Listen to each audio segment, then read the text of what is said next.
last time we took a look at Aristotle and the development of the Aristotelian worldview. We talked about what a worldview is. It's a theory of the viewing, a theory of how the mind connects to the world, and then a theory about the structure of the world.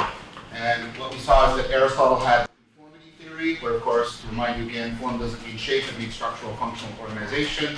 And to know something is to have in the mind that same form that is in the thing in the world, sharing of form, conformity, and that means that there's a very intimate connection between the mind and reality. Of course, that only occurs when you pass the test to make sure that you genuinely have knowledge. And we talked about what those tests were, and we'll invoke them again today. And then you have the structure of the world. What your theory of the mind tells you is when you can with confidence say that you know something, you have good reason to believe it, then the structure of your experience and the structure of the world are the same. And what that gives you is this geocentric world in which things are moving because of an internal drive. They're acting on purpose to get to where they belong. So you have this very purposeful, almost living universe in which we are very intimately connected. Things are acting on purpose, which is a potential point of connection to the Christian worldview, the emerging Christian worldview. And then we talked about how that gives us a nomological order, where the nomological order is basically about the structuring of your worldview, the basic principles by which reality exists and how it's understood. We then went into somebody who was trying to integrate the spirituality of Plato into the science of Aristotle, and that was Plotinus. We talked about Plotinus' way of integrating the ascent into the Aristotelian model. We talked about matter and form, and we talked about the hierarchy. And what that gave us was a normative order, an order of how you can ascend from what is evil to what is good by a process of rationally contemplating the universe. Because when you know something, right, you become more and more like it, and as you move up the order of being, you become more and more real, you become more and more good, etc. So you've got this very powerful normative order which tells you how you're connected to things such that you can move towards what is good, how you can come to a fulfilling and good human life. Augustine, the Christian, saw this and saw points of connection. He saw that the purposeful universe of Aristotle's worldview could be integrated with the narrative order of Christianity, and so that you could see why everything was acting on purpose. Everything was acting on purpose to fulfill this overarching narrative structure to reality, solve a fundamental problem. Augustine also saw that in the person who had converted him, St. Paul, who writes many of the books of the New Testament of the Bible, St. Paul's notion of inner conflict, and that there even being an inner conflict within God that's getting worked out in history, right? That whole Pauline notion of inner conflict could be integrated also with the Platonic notion of inner conflict. And this was very valuable to Augustine because he was beset by inner conflict, because he was deeply impressed by his own capacity for evil and with his disgust at his own sexual addiction. And so Augustine weds all of these notions together in this very powerful vision that what is needed to complete the Greek quest for wisdom was the Christian notion of agape. That it was agape, it's a kind of love for what's real and a creative involvement in things that is at the core of our desire to know and to understand. And so rationality and love, or rationality and spirituality, are deeply integrated together as we ascend up the normative order towards what is good. So what's happening is you have this mystical process, this rational and simultaneously mystical process of ascending to God through this drive to tap into the love that is within reason, that drives reason, and helps us to go beyond reason to what reason always sought.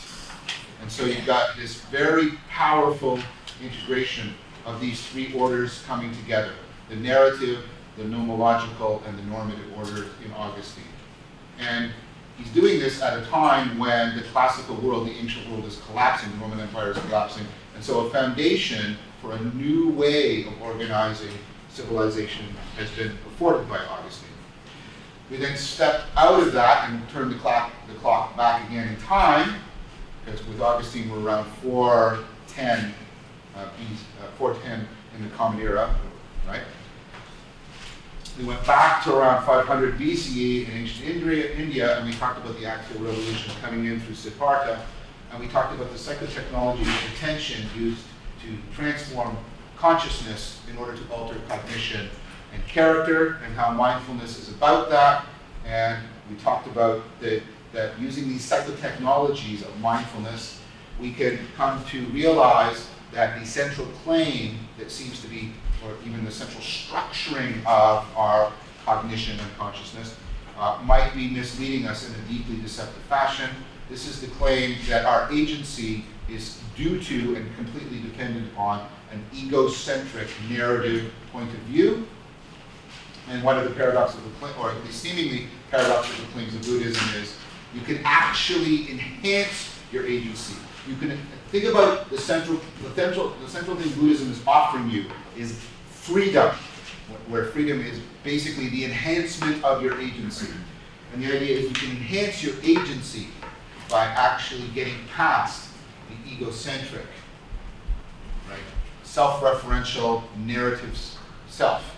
And we talked about, we already get glimpses, powerful and important glimpses in the flow state, which is being studied very readily within psychology and cognitive science. And so what's important is we noted that what's going on in Buddhism is another instance of the axial revolution, right? Psychotechnologies radically transforming cognition, metacognition, et cetera, the two worlds, this world, the illusionary world, that's right, the world of samsara. This is the illusionary world where we are boxed in, to invoke the 9-dot problem, we're boxed in by this commitment we have to the identification of agency with egocentrism. But if we can break free of that, we can break free of a fundamental kind of self-deception and see things as they really are, and in which our agency will be free to flourish, and that is the state of nirvana. That is the state of nirvana. And so that is the same axial structure that we've seen before, but we've also noted that in Buddhism we have different psychotechnologies being emphasized. We have a history separate from the history of the West, or at least to some degree separate from the West that I've been talking about, and we have a very different attitude towards the self that we didn't have in the West. So there's enough important similarities between Buddhism and the axial revolution in the West that we can make connections, but there are also some deep and important differences that hold out the possibility that Buddhism could make a difference to the West at this stage, the stage that we've been talking about, which of course is the onset of the meaning crisis, which is what I'm now going to go into. All of that wonderful meaning that has been explicated to you in terms of these three orders is going to collapse. It's going to collapse. But before I do that, any clarification questions about last lecture? Yes? What is the ego? What is the ego? Yeah, how do you define it? I wouldn't. It's like saying, what is God? I'm only going to define it functionally now, because ultimately I think that that's what it is. The ego is a function of the mind in which self-reference, things are referred to the speaker or the actor, is the fundamental way in which cognition and consciousness is being structured. So I don't think there's an ego separate from the function of egocentrism. Is that what you're asking for? So the voice, when you speak to yourself, that's your ego? The fact that you structure your consciousness and cognition in such a way that speaking to yourself is a central thing you do would be what the egocentric function is, yes. One of the things I'm resistant to doing is giving you a thing that it is, because one of the central claims of Buddhism, because I take it you're asking it in that context, one of the central claims of Buddhism, of course, is that the ego fundamentally isn't a self-substantial thing. It isn't like a soul. It isn't a substance that persists or has its own independent existence or anything like that, which is how we in the West have come to think of the ego. You think of the ego as something like a soul. Is that okay for now? It helps.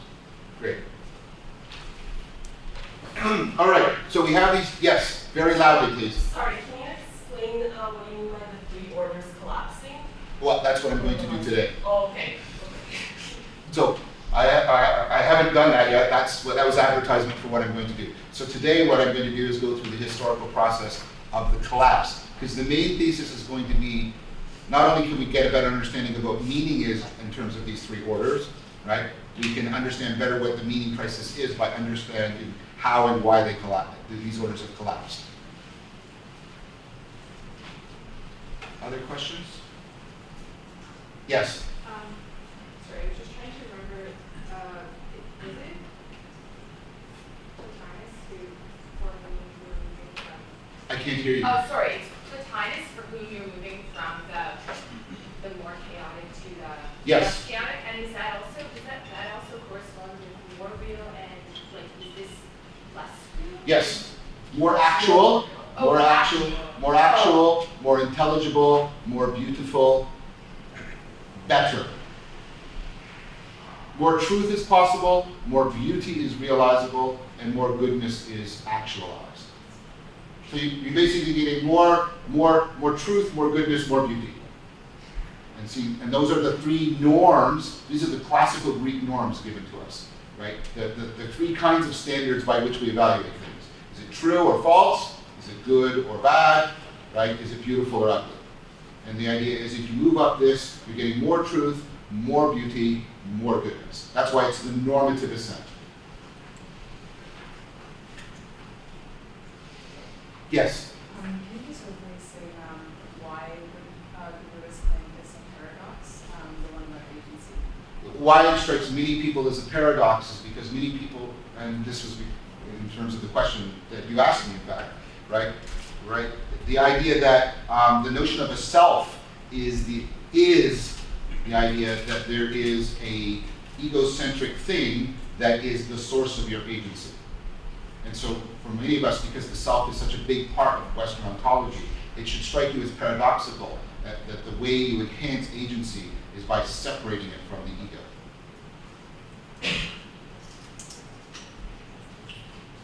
Any other questions? These are all good ones. All right, so let's start talking about how all of this, and it doesn't collapse like on a Tuesday, right? It takes quite a while to collapse. And then we'll talk about how our culture is trying to represent to itself the meaning crisis. And we'll talk a little bit about that. All right, so the main thing to talk about next is the first sort of crisis that happens to the medieval world. So the medieval world is the Western world that is largely, right, working in terms of these three interlocking orders, the nomological, the normative, and the narrative. Now, please be careful that you don't misread what I'm saying. I'm not painting this time as a utopia in which everything was wonderful or great. Okay, I have lots of criticisms of the medieval world. We're just talking about this particular issue of meaning. Okay. So the crisis that hit was the rediscovery in Europe of Aristotle, largely because of things like the Crusades and things like that. So Arabic civilization, and we owe them a huge debt. We owe them a huge debt for multiple things, right? But Arabic civilization had kept all this learning alive, all these texts were still in existence, right? Largely we have most of what we have about Aristotle and other people because of the Arabs.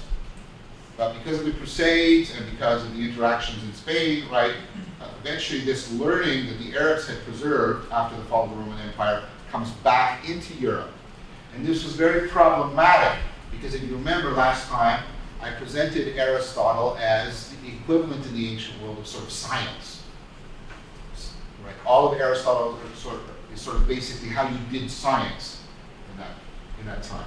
Kind of very similar to the way Newton used to function for the West in terms of science is basically Newtonian science or something like that. Now this is problematic because the Church, Catholic Church, right, which is the only church at that time.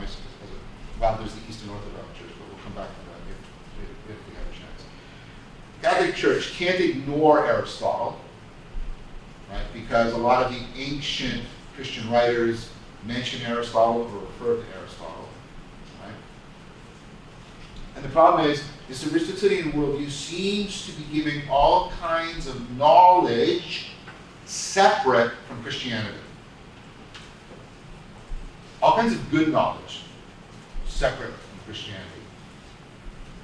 And so, in a sense, this is the first time, right, when you get this sort of impact of the emergence of a scientific worldview that is challenging the dominant religious worldview. Now, the church also is okay in some ways, because as we've already seen, the Aristotelian worldview has been already incorporated implicitly into that worldview. So what was needed was somebody who could try and reconcile these two different claims to knowledge. There was Aristotelian science, and then there was Christianity, and they were both claiming, right, and they had enough connections that you couldn't ignore Aristotle, but Aristotle clearly isn't a Christian, and so what's going on there? So there was a tremendous threat. So Thomas Aquinas is famous because he was the person who is considered to have solved that problem for the West.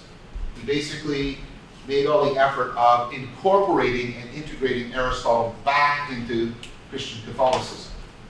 Now, I'm not here to do theology. All I want to do is talk about one of the main moves he made in order to do that, which seems sort of innocent enough at first. It's one we still, in some sense, carry around today. And I'm trying to explain to you why it's very problematic and why it starts introducing some very different ideas into this structure.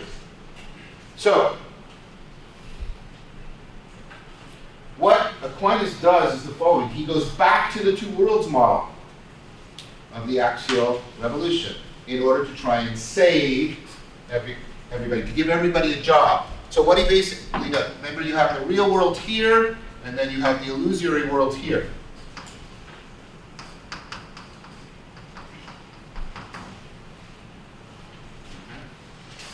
Now, what he initially is doing is mapping, right, what Christianity gives you and what so Aristotle basically gives you the truth of this world, right, of the everyday world, right?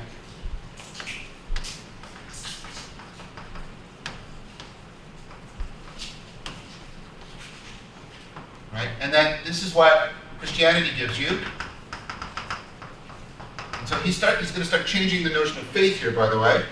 So Christianity gives you faith, right, as opposed to reason. It gives you access. And instead of science, you basically have revelation, the sacred texts.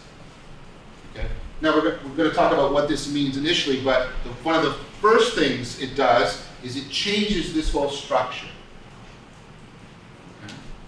And the reason is, right, in order to account for this, Aquinas says that what Aristotle gives you is real knowledge. Real knowledge. Okay? Now, can any of you see why that would be important? You see? Because if I have real knowledge, what does it mean about this world? If I have real knowledge of it. It's real. It's not an illusion. It's real.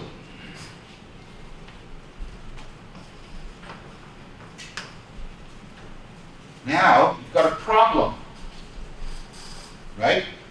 Because the difference used to be this is an illusory world, this is the real one, but now you have this is real, and so is that.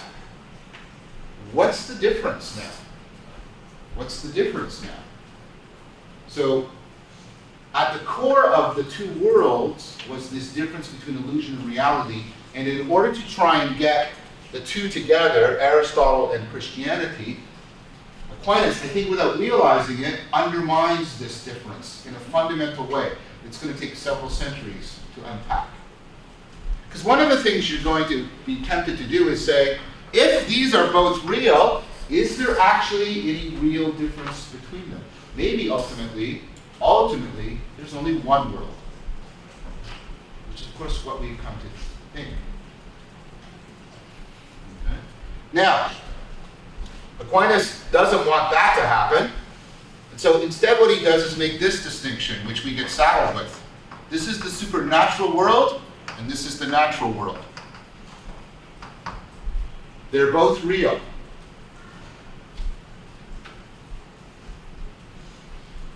Right?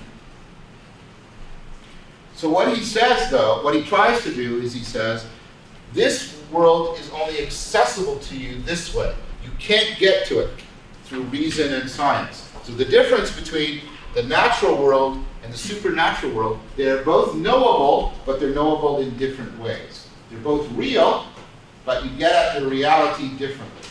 So what's happening is he's still relying on the two-world structure while seriously undermining it, while seriously getting rid of the fundamental difference that the axial age had posited between these two worlds. Okay, so what is the difference between them? Right? Well, it has to do with this notion. And he sort of picks up on Augustine, but he changes it. So for Augustine, love is what moves reason. Okay? We saw that. For Aquinas, faith is when love moves the will. This notion of the will starts to come into the picture. Okay? So these are the things that you assert. So when love moves you to assert things, that's what faith is. This is a very different notion of faith than we had before. Faith before was this sense of the current and the course of things. Now, it's when love moves you to assert things. And we still have this notion, right? We talk about having faith in a person because we love them, and so we are moved to assert certain things about them that we may not have sufficient evidence for. That's part of what we mean when you say, well, I have faith in you. I don't know for sure if you're going to be able to do this, but my love for you really leads me to say, I think I strongly believe you're going to do this. And we start to get this notion now of faith being very strong belief because the will has been moved by something. Not your reason, your will. So what happens is reason goes down here, will goes up here, right? And they're both getting at the real. So the structure is now starting to fragment, right? And it's going very weird. So let me try and explain to you what I mean. The difference that used to be between these two worlds is collapsing. So the difference between faith and reason has to be accentuated. And now, rather than love and reason being bound together, like in Augustine, what happens is reason goes down here and love goes up here. They get separated. It's the beginning of a separation within us. We have love and the will on one side, and we have reason, right, and science on the other. So what I'm starting to say to you is science and spirituality are now becoming opposed to each other. See, turn it around. I'll say it another way.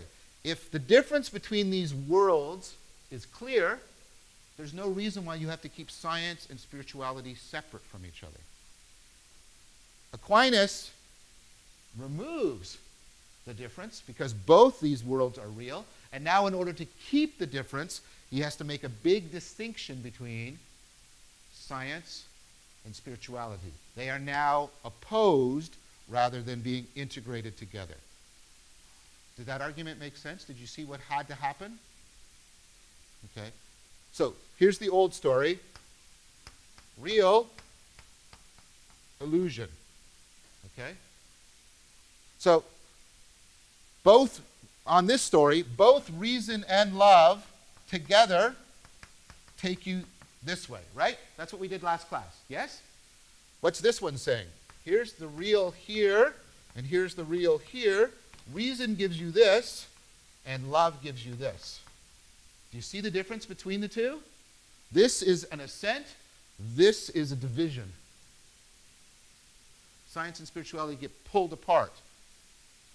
Now, that's, in and of itself, that's not immediately a disaster if you really believe that this kind of thing exists. A supernatural world, a world made up of properties that somehow can't be accessed by reason. But what if at some point you start to question whether or not that thing can exist? Then this goes away, and this gets orphaned. It doesn't have a place. It doesn't have a place. Right? Yes? Yes. This is more important than this. Okay, so what's going on here is a lot of shifting. We're getting reason and love being separated. This new thing, the will, is taking on a very important role now. Okay. Yes? Well, what I mean by that is, or maybe a better way of putting it is, love doesn't have a job. That's what that's perhaps a better way of saying it. And we are trying to figure that out even now, right? We have these two things we do, and they're bizarre if you think about it. We think about science and listen to it, and then we go to romantic comedies. Romantic comedies portray a world in which love has all this job, it's doing all this work, and we laugh and we enjoy it, and then we don't really believe it. Okay, so we'll come back to that. We'll come back. Let's move on, because now it's not only things happening in the world of ideas, but things happening in the economic and ecological world. Because shortly after Aquinas, you get a whole bunch of bad stuff starts happening. One of the most important is you get the bubonic plague. So the bubonic plague hammers Europe in a way it hasn't been hammered since. So the conservative estimates are around 30 to 40% of the population dies. Okay, which is catastrophic.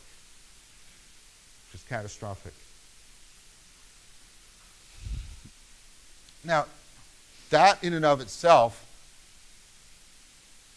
and think about your worldview. Think about the worldview that you're in, right? Where chaos means, what does chaos mean in the normative order? What does a lot of chaos and when things don't make sense? It means evil. It means evil. So the world is suddenly becoming chaotic and evil. And all the structures you were told that you could follow seem to be in question now. Now, there's a side effect of the bubonic plague that's very, very important. There's a labor shortage. Now, what that means is that a lot of people start to sell their labor, right, because it's in high demand. And so you're getting the beginnings of the breaking up of feudalism, where people are tied to specific jobs in specific places. Now, when you can do that, right, this starts to, right, emphasize your freedom to choose who you're going to be. Again, something you take for granted, but think about it, right? When there's a labor shortage, you can suddenly, right, if you're lucky enough to have survived and still be, healthy, your labor is now yours to dispose of because it's in demand. It means your freedom to choose your course is getting emphasized again. So what that starts to do is starts to emphasize, again, the kind of freedom individuals have to make a difference in the course of their own lives. In contrast to what seems to be going on around them or outside of them, in which things are falling apart. So there's a shift going on now. More and more people are sort of being thrown back onto their own resources and their own self-determination. Secondly, a lot of this exacerbates it. So there is too much rain happening during this time, and so there's a lot of famine. So in addition to plague, there's famine. And in France, there's 100 years war going on between England and France.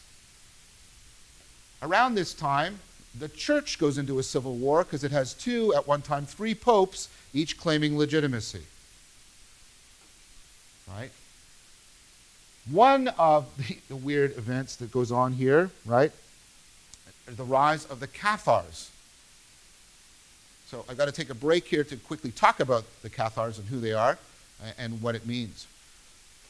Okay, so this structure is already under pressure. Now, in the ancient world, and we'll talk about this later, there was a crisis with the two worlds, and there was born in there an idea of Gnosticism. So, the Cathars were a form of Gnostics. So, again, I kid you not, the Matrix is also based on Gnosticism, not only Neoplatonism. So, what's the idea? It's to turn the two worlds of the axial model into kind of a horror story. The idea is this world isn't just an illusory world, it's a prison. It's a prison that has been created by an evil conspiracy and an evil overlord to keep us from realizing our true heritage. Right? And that what we need is special knowledge, gnosis cardia, the knowledge of the heart, in order to ascend up to the real world, in order to get through, in order to get the secret knowledge we need that's what Neo has to find, right? The secret knowledge so we can get back to the real world. Now that sounds that's kind of sweet and lovely, except what the Gnostics do is they think, okay, here's these two worlds, here's the prison. Well, who's the warden? Who's the guy who made the prison? There's this evil being they call the demiurge, and they do this thing. They identify him with the God of the Old Testament. Because the God of the Old Testament seems to be really nasty and angry and jealous and proposes domicide and is terrified that people aren't going to worship him. So they say, you know what he's doing? He's setting up this whole world so that we don't discover the real God. He's terrified, right? And so this is a prison, right? Whereas up here, the world of love, well, what God's that? Well, that's the God of Jesus. That's the God of the New Testament.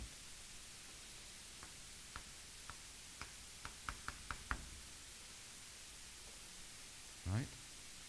And so the point, right, is to go from here to here by escaping the clutches of this God and returning to the love of that God. This is a bizarre idea, okay? But it's an idea the West constantly returns to when it gets in trouble. Okay? Now, if you're saying, what do you mean? Well, this has some really devastating consequences in it. Who are the people who worship the God of the Old Testament? So there's an evil conspiracy to keep us imprisoned so we don't find our true heritage and get what we deserve. What's that also the language of? Especially the evil conspiracy is a conspiracy of Jews. Nazism. Okay, so this is an anti-Semitism, and these kinds of grand conspiracy ideas are born here. Okay? The Cathars are doing this in France, this Gnostic model, right? The other group you attack, by the way, is the Catholic Church, because the Catholic Church says that the Catholic Church's official doctrine, the official doctrine of Christianity, is that these are the same guy.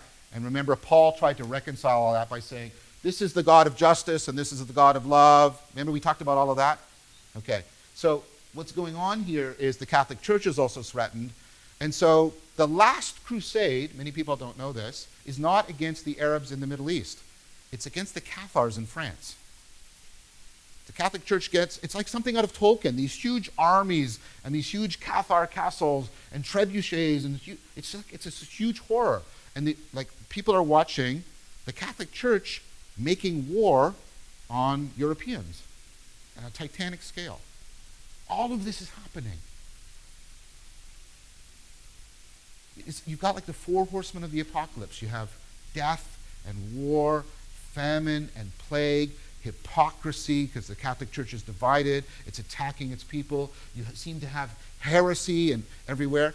An institution is set up to try and hunt these people down, and also hunt the Jews and the Muslims at the same time, and that's, of course, the Inquisition, the secret police of the church.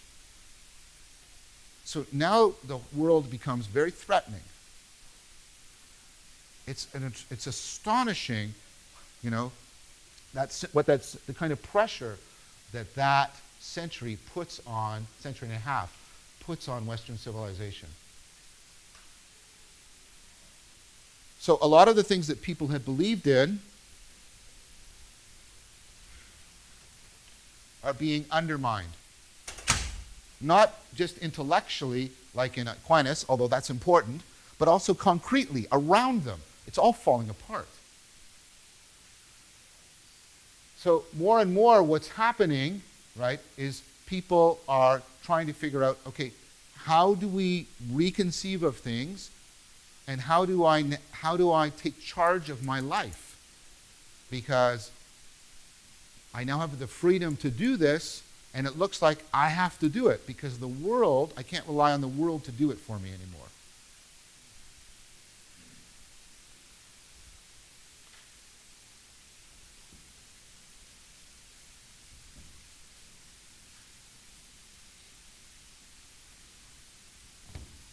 So what happens, right, is a change in Western spirituality.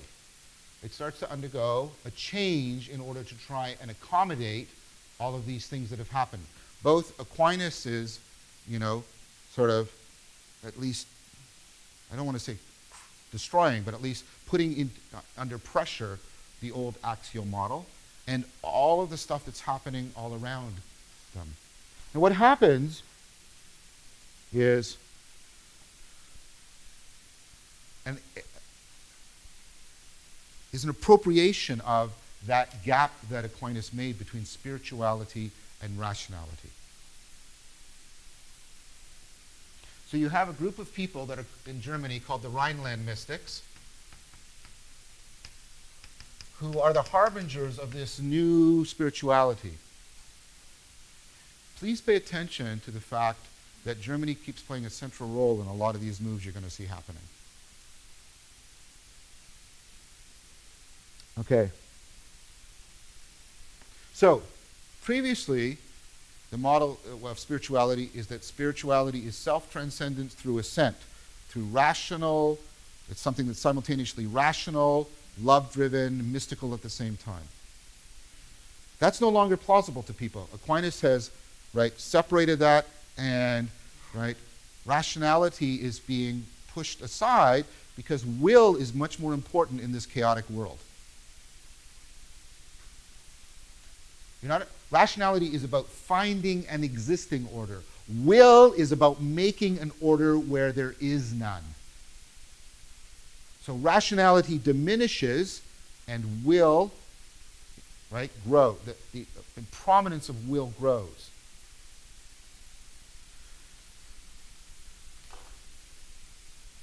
So what happens is spirituality goes from being an ascent, a rational, mystical ascent upwards, into, instead, a drawing of God downwards, which sounds weird, and I'll try and explain to you what that means. Yes? So rationality is about discovering an existing order, and will is about making an order where there isn't one.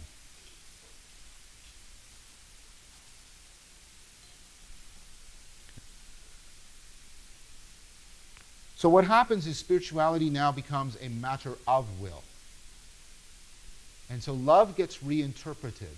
Love isn't something found deep within reason and enmeshed with reason. Love is separated from reason. and love becomes a matter of will. Okay. So what the mystics say, what love is, right?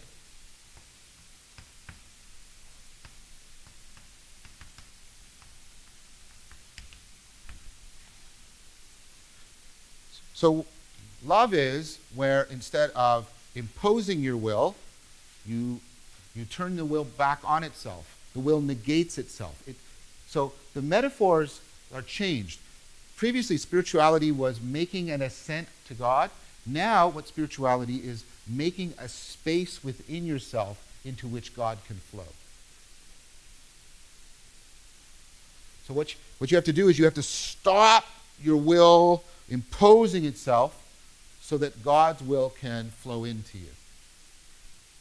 So ideas of self-negation become central. And love is understood as self-negation rather than primarily self-transcendence. And so love being, in some sense, self-sacrificial becomes a central idea. And to be fair, that imagery is in Christianity. They're not pulling it out of thin air. Right? So what happens now is spirituality becomes this process, right, of inner conflict, a radical process of turning against yourself in some way in order to open a space so that God can descend into that opening that you've made. So again, the mystics can pick up on this aspect of self-loathing that we saw in Augustine and in Paul. So what's primary about you is your will. Your wills are oppositional. Reasons can cohere together. Wills oppose each other. Right? When it's your reason and the rationality of things, they can be one with each other. But if you are primarily will, right, your will is opposing God's will. Wills are oppositional. And so the only way you can get to God is to stop willing so that God can come in. So that means you've got a lot of inner conflict. Ideas about inner conflict and emptiness now become central in spirituality in ways they weren't before.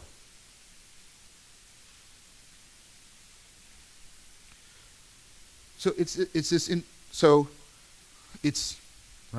reinterpretation of spirituality in which the will is given the primary role, and then because wills are oppositional things, the negation of the will becomes the key thing you're trying to do.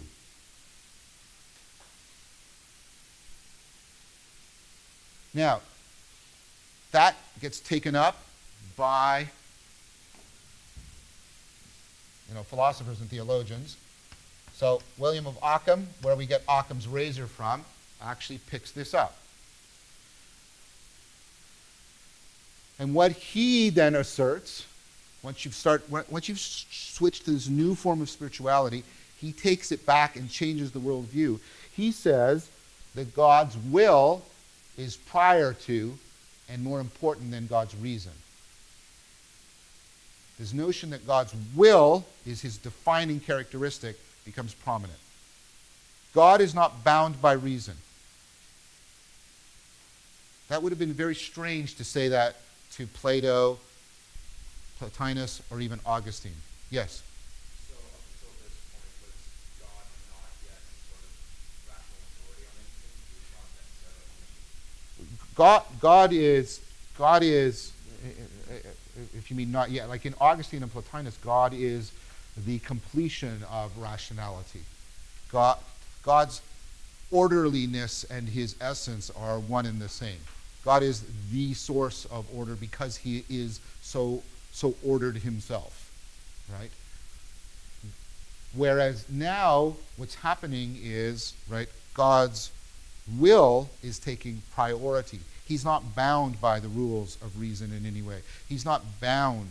So what starts to happen, right, very, very quickly, is there's now no rational assent to God, because God doesn't stand for ultimate reason, right? God is now this, and again, not because this notion isn't present in Christianity and so on. God is now sort of more this pure creative force.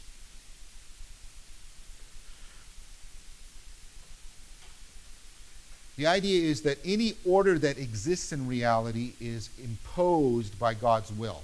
God is just willing it to happen. And that everything is an ongoing result of God's will. But God's will isn't bound by reason. Reason is just another thing that God is willing. Okay? Now, what does that do? What that does is, it's first of all, it's going to start making, right? Let's go back to the Aquinas world.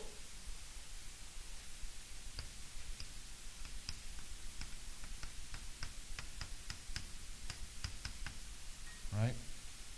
In fact, this is now inverted because love is understood in terms of will. And then you have the natural world where you have reason, right, and science. The separation is being increased, not in terms of that this is real and this illusion, but the separation and difference between these two. God is going to be more increasingly seen to be acting in a purely arbitrary manner, because he's not bound by anything. He's not bound by, look, when reality and order were up here, God was bound by realness and orderliness. God's not bound that way now. He's unbound. He's pure will. He can just act arbitrarily. And that makes sense if you think Aquinas is right, because if I can't get at this through reason, that very quickly becomes, because there's nothing rational about this domain at all. This is an irrational domain of arbitrary will. Now, it happens to be a good will, one that loves us, but it's arbitrary will. Yes?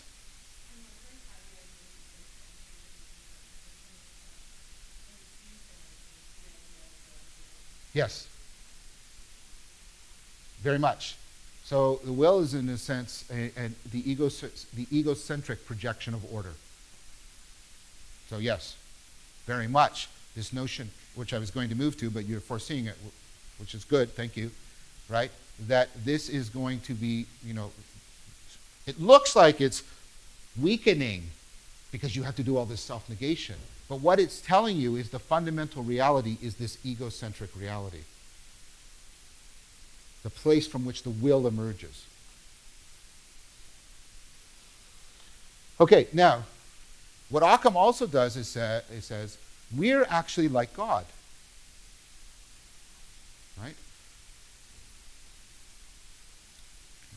Does something very interesting. At this level,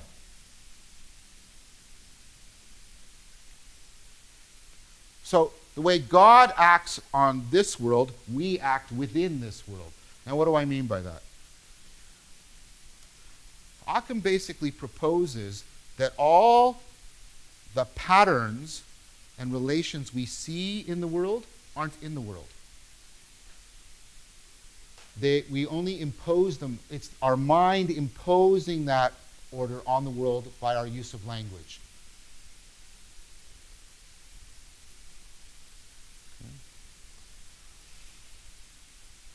So what do I mean by that? Okay. So let's go back to Aristotle. Okay. So you see this as a chair. I take it. Right? Which means you see that as having a real relation to all the other things in the room. They're all chairs. So you see this in terms of a pattern, right?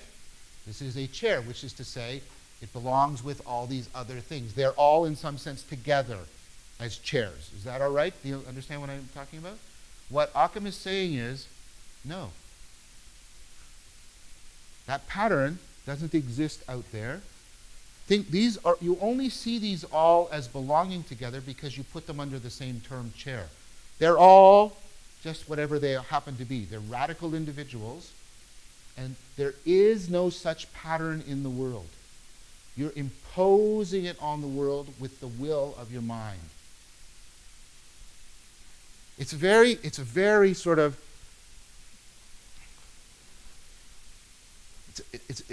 it's a very simultaneously intoxicating and sort of terrifying idea, because it makes us sort of start to well, think about it. I mean, see how this foreshadows stuff we're going to talk about in the scientific revolution, okay?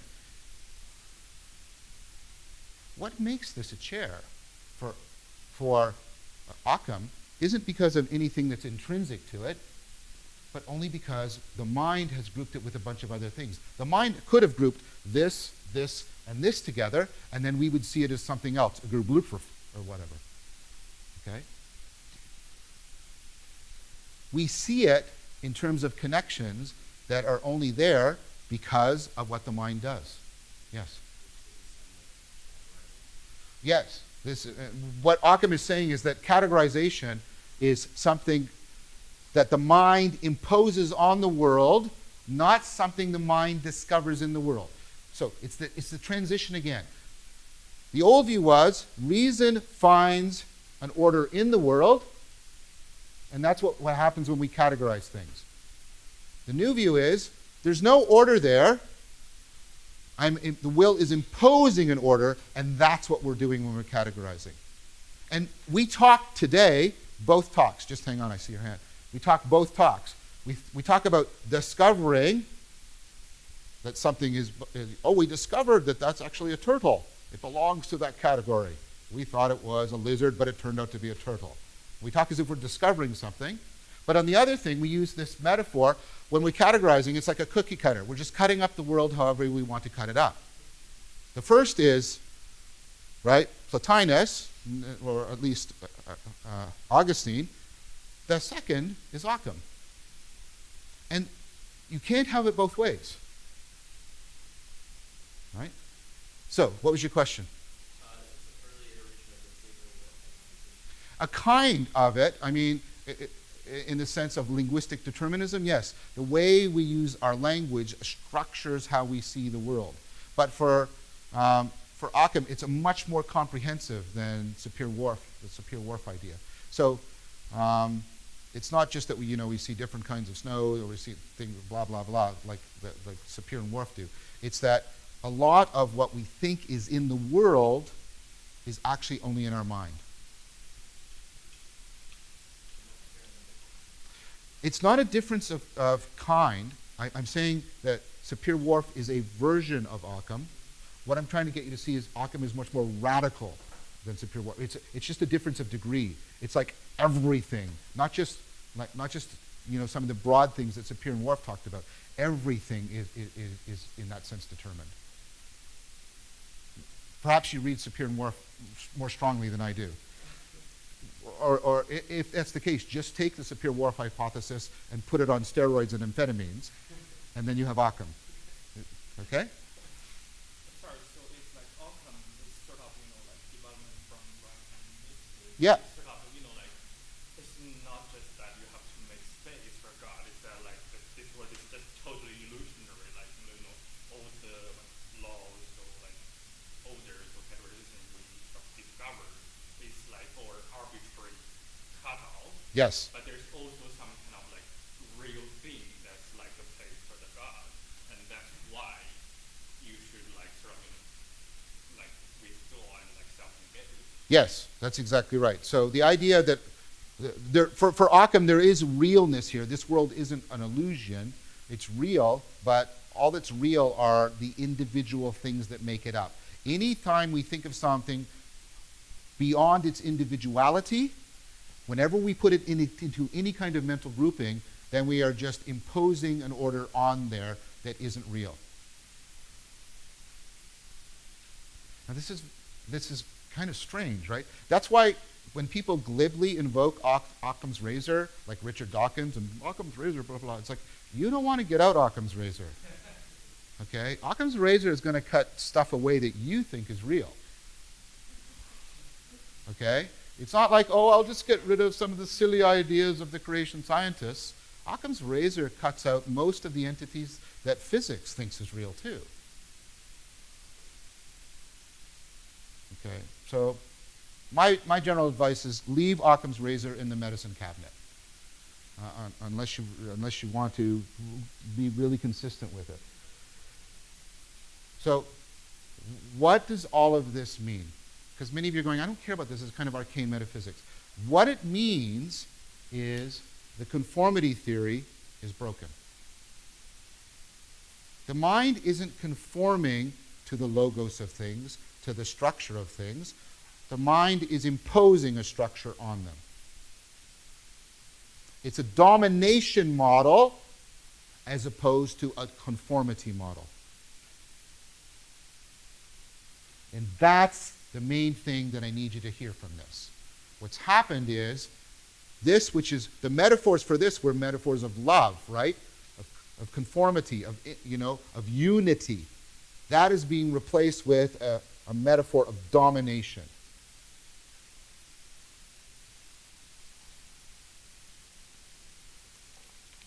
So that intricate connection between the mind and reality, which was very loving in nature, has been replaced by, right, a completely oppositional domination kind of model.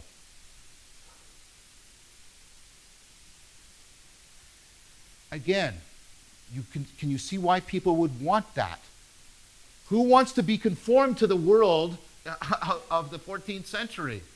It's a world of chaos, famine, death, hypocrisy, self-destructive. You don't want to be conformed to that. You want to impose on it. So your God becomes a God of will, and your mind becomes an act of will. But you pay a price for that. You pay a price that gap, right? That problem, the fragmenting of this, right, structure of the actual revolution started by Aquinas has now become part of the very way you're starting to understand yourself and your relationship to the world and your relationship to God. Now, what also starts to happen, because all of the way things are being freed up and loosened and people can move around because of the labor shortage, is you get the rise of commercialism. The rise of commercialism.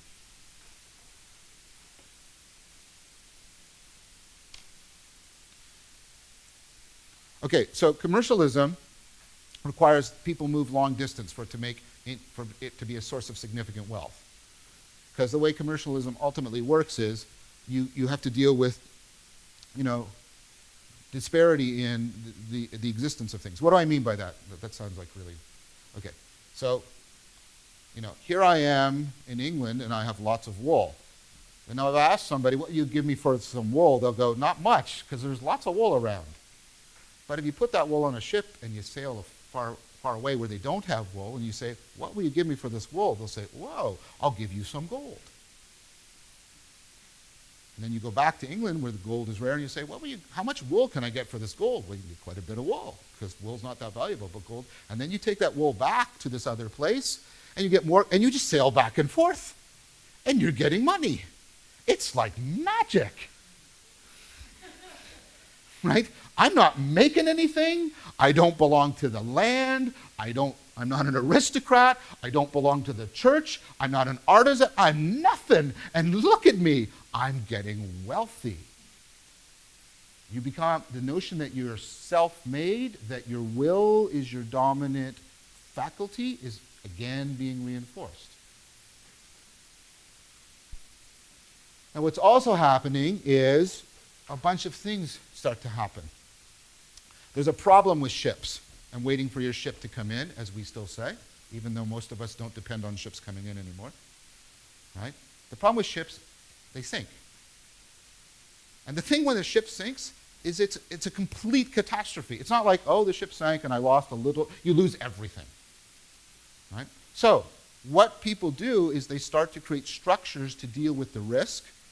So what they do is they say, let's get a bunch of people to share the risk, right? And then we'll divide up the profits at the end between all the people that share the risk. What we'll create is one body of people. In Corpus, let's create a corporation of people that have shares and that will divide up the profits at the end, dividends, so that we share the risk and we divide up the profits. So corporations are created. Now, corporations need things in order to work. They need to be able to borrow money. They need insurance. So banks and insurance companies start to come into existence. Money, which had fallen into massive disuse, right, becomes important again. Money and finance start to become very important. What also starts to become important is people have to have obligations to each other over longer distances and over longer times. So contracts become important, and contracts have to be enforced. And so the state starts to take over the role of enforcing contracts. And all of this is happening outside the church. All of it. People are making their destinies, laws are being created, the state is becoming involved. The secular sphere, the sphere of people's lives that is taking place and having huge significance, that sphere outside of the church is expanding massively.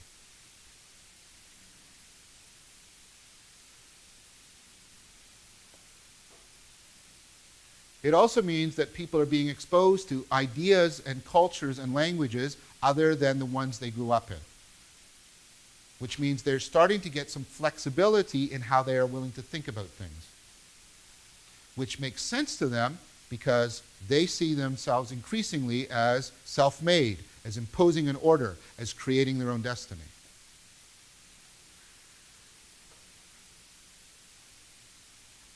But something else is happening. You have to do all this. Accountants become important. Accountants and lawyers. And the world has been changed by that ever since. Okay?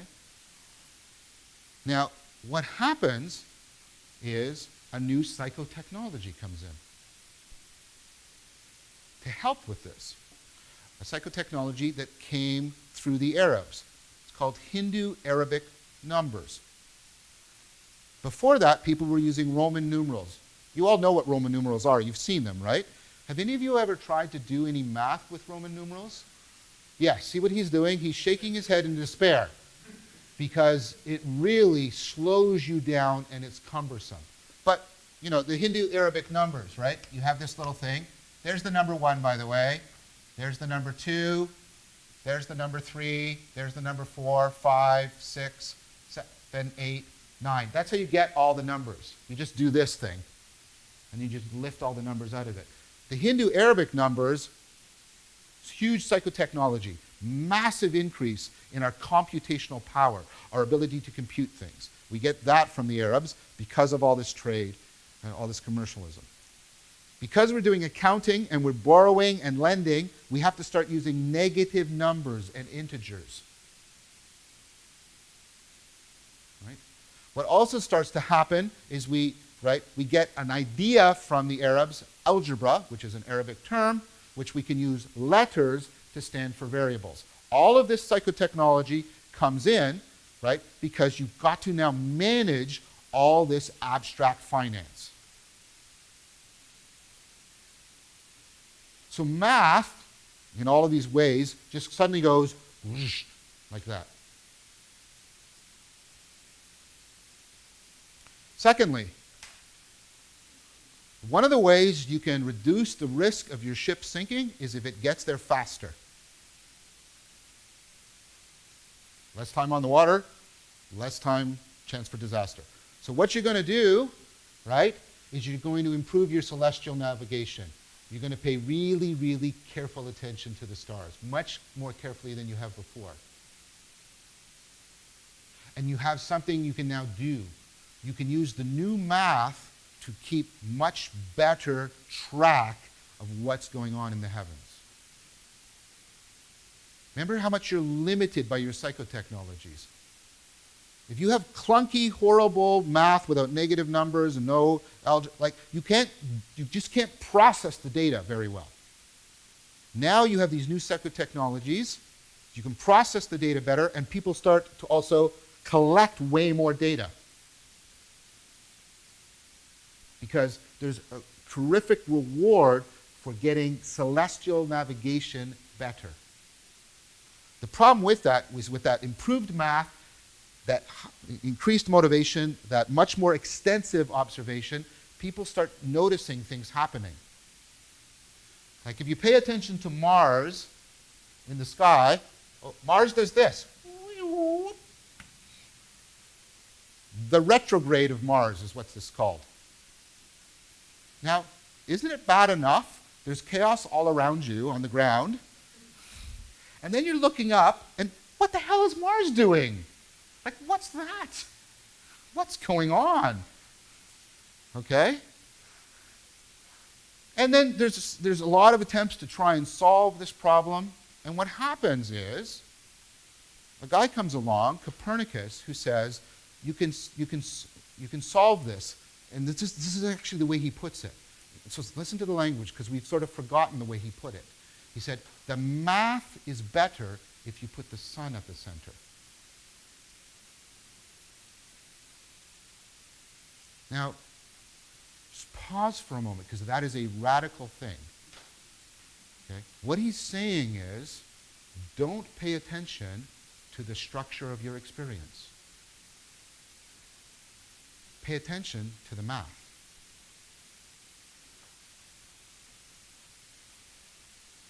Okay, so again, why is that so problematic? Again, we have forgotten this because we're on the other side of it. We're in the rain shadow of this momentous change. Okay. We all get up. We're all stone cold sober. Remember Aristotle's 3 tests? We're all stone cold sober. We all have 20/20 vision. We've all well rested. It's a clear day. No fog, nothing. We all see the sun rise in the east, pass overhead, and set in the west. We all agree, and we're all wrong. It's an illusion. And if that's an illusion, what else is an illusion? How can you have any connection to reality? I just passed all of Aristotle's tests, and it's an illusion. The structure of my experience has nothing to do with the structure of reality. It's like, we used to be like this, and now it's, whoosh, you're divorced. You've been sundered. What can you trust? What's real? Maybe your mother never loved you. Right? What can you trust? You can't trust your senses at all. Right? And notice this is a different thing, right? This is a different thing than what we had before. It's this radical separation from what's real. The only thing that links the mind to reality is the math. It's the math.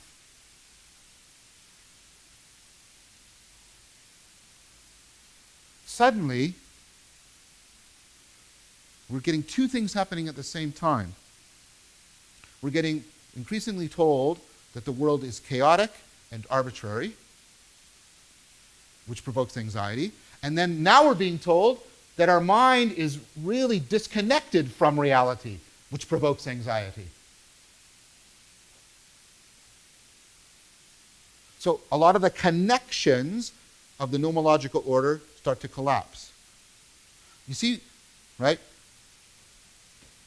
When your view of the world changes, right? Remember, the 2 sides support each other, then your view of how the mind knows the world has to fundamentally change. Now, Galileo comes along, and he takes that idea in Copernicus, and he expands it. He says, mathematics is the... Notice how he's responding to Occam. Our spoken language, Occam has destroyed it. It doesn't connect us to the world. What Galileo says is, mathematics is the language of the universe. That's the language that reconnects us to reality. And so he starts to use math in a very different way. He starts to use math very, very abstractly. So math at that time is still pretty much geometry. But Galileo will do things like, speed is a relationship between distance and time. He'll use triangles and some variables to calculate what speed is, right? Now, there's nothing triangular about speed. This is a completely abstract. This picture that you use in order to understand tells you nothing about speed. Okay? It's just the pure math. It's just the pure math. So what's happening is the sense that the math, separated from our everyday experiences, what gets us at reality, is becoming emphasized again and again. Now,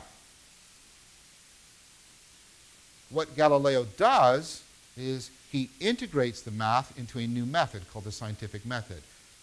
And there's a lot of dispute about what this is, but basically it's the idea of, using experiments. Now, here's the thing that I want you to get. A lot of people say, why didn't they do experiments before then? There's no reason to do experiments before now, before this time. Look, if your mind is in conformity to the world, you just have to pass Aristotle's tests, and then you know how the world is. Right? But if the mind is radically separate from the world, and the mind is constantly imposing a willful order on the world, then the mind is constantly biasing what it sees, biasing what it's experiencing. That's what an experiment is designed to do. An experiment is designed to try and overcome the way the mind biases what it sees and experiences. That's the primary function of an experiment.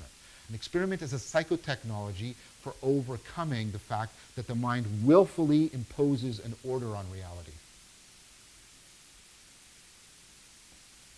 So he uses this new experimental method. He's rolling balls down inclined planes and stuff like that. And he discovers inertial motion. Using the math and using the experiments, he discovers inertial motion. So Galileo has some free time, and he's doing this work on balls, and he's doing experiments. And so in his free time, he kills the universe. Because before, things were acting on purpose because of an internal drive to better themselves, to get where they belonged, to enhance the order and beauty of things. That's what the word cosmos means. Can you think of I wonder if you will, and this is not a criticism of you, can any of you think of a word that is close, and don't do this if you've seen this before, can any of you think of a word that is closely related to the word cosmos?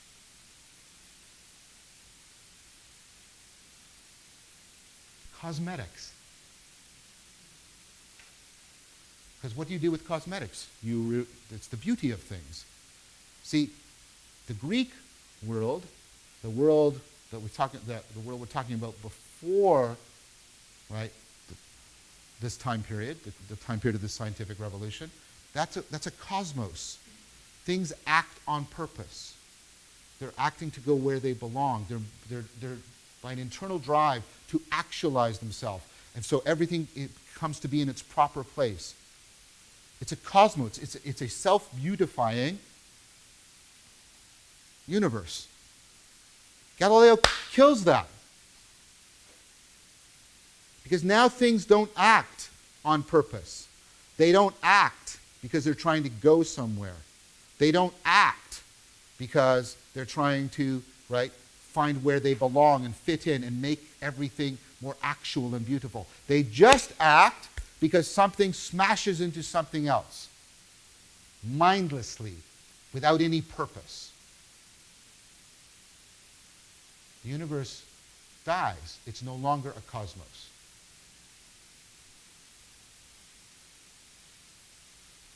And now, we're placed in a very weird position. Not only are we separated rationally, Well, we still have our will, right? We still have our will. Well, here's the problem. You don't fit into the world at all, because will means you're acting on purpose. With Aristotle, when you act on purpose, you're acting in concert with everything else. And with Augustine, that's God's great purpose and all these purposes, and everything's acting on purpose. Now, nothing's acting on purpose. You're an isolated will that doesn't belong. You're acting on purpose, nothing else is. And what is your will against all of this dead matter moving around in a purposeless way? And I just invoked the third thing that Galileo does. In the old world, matter was potential. And that meant form had a job. The job of form was to organize and actualize that potential. Galileo asserts that matter is actual. Matter is stuff, not potential. It's stuff.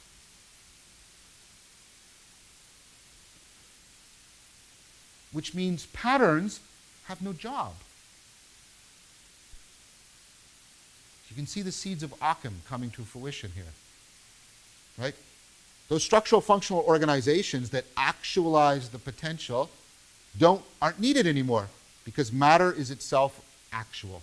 It's inert. Think of it. That's the basis of the word inertia. It's inert. It's inert, and it's actual stuff that just moves around to no purpose for no reason.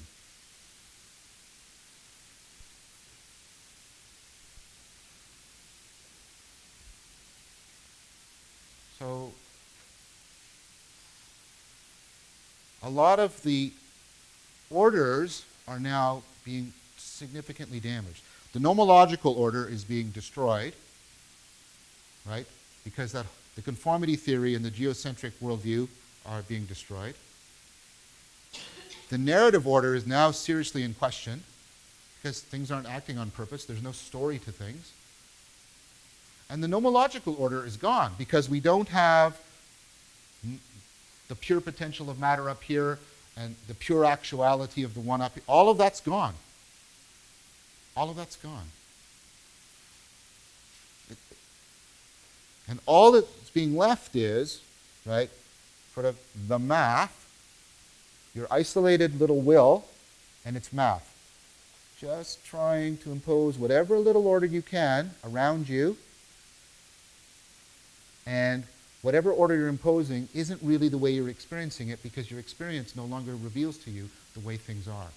So even if you make an order and you like it, it's not that real. Because Galileo does a fourth thing. We'll finish Galileo and then you get a break. What's the fourth thing? Math is the language of the universe. Well, what do I do with the stuff that I can't measure with math? Like love and beauty, the sweetness of the orange. Well, Galileo has an answer. He divides properties up into two kinds: primary and secondary.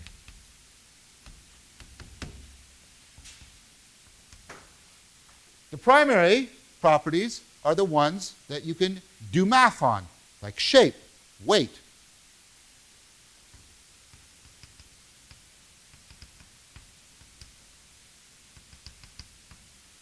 The secondary ones are the non-mathematical properties.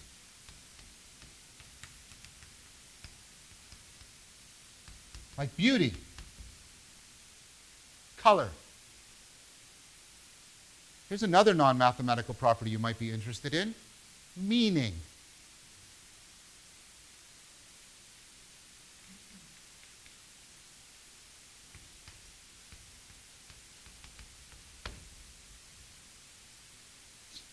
Now, what does he do with this?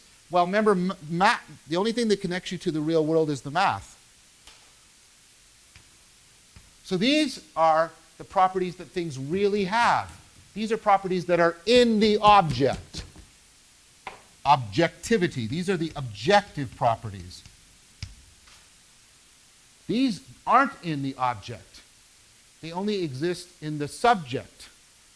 They're part of the way in which the mind willfully imposes on reality. So these are subjective properties.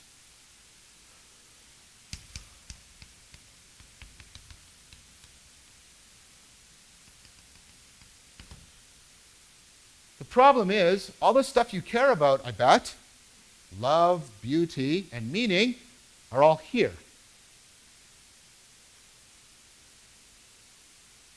The world actually does not possess beauty, love, or meaning. These are all things you're simply willfully imposing on it. And so when you feel connected to things because of their meaning or their beauty or your love for them, that's all a mistake. Yes? Kind of. This is all a mistake. The orders are collapsing now with accelerating speed. The meaning that was captured in the normative order, the nomological order, and the narrative order is being withdrawn from the world. It's being trapped inside of a mind that cannot connect with those things to the world, and it's being sundered of all important value. All right. So Copernicus and Galileo are doing this stuff. Of course, the Christian world isn't just sitting idly by. They're responding. All these ideas about will, right, and individualism, that all that's real are individuals, and all of this start to come back in. In Germany again, right? And this is in Martin Luther. Martin Luther does this very powerful thing. He really identifies, does the thing we saw in Paul and Augustine, especially in Paul. He really experiences his own inner conflict as, right, representing what's going on around him. There's all this conflict and chaos, and he experiences this inner conflict himself. And he like Paul, he experiences it very painfully. Like Augustine, he experiences it very painfully. But he unites that, right, to this idea we've been talking about the will's self-negation, and the two come together in this very sort of profound self-loathing. Right? For him, right, the will of the ego is so strong that it can't negate itself. But it needs to negate itself in order to properly love others and love God. But it can't. It's incapable of that. It's radically folded against itself and obsessed with itself.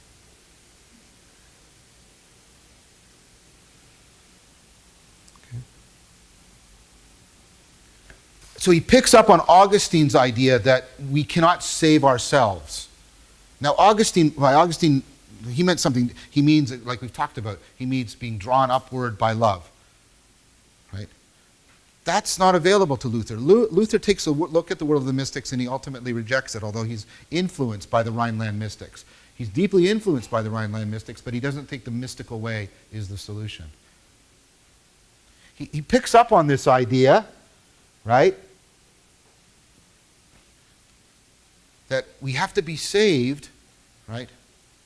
But it can't be due to anything we do. Because anything we do would be an act of will. And that would be the very thing that would prevent our salvation. If we're going to truly be saved by completely negating the will that can't negate itself, right? It has to happen completely to us. We cannot have any part in it whatsoever. No responsibility. It can't be due to anything we do. We can't in any way at all earn our salvation. Right? So we only get it through faith, where faith doesn't mean, right? Faith just means completely giving over to what is saving you. But follow the equation through. You're being saved for no reason. Okay? You're not being saved because of anything you've done, any way you've lived your life, any element of your character or yourself. There is nothing about you that results in why you are saved. You are saved completely because of God's will, which now means completely arbitrarily. God saves you because he, without any reason, because none of this is happening for a reason, and not because of anything you do, you're saved.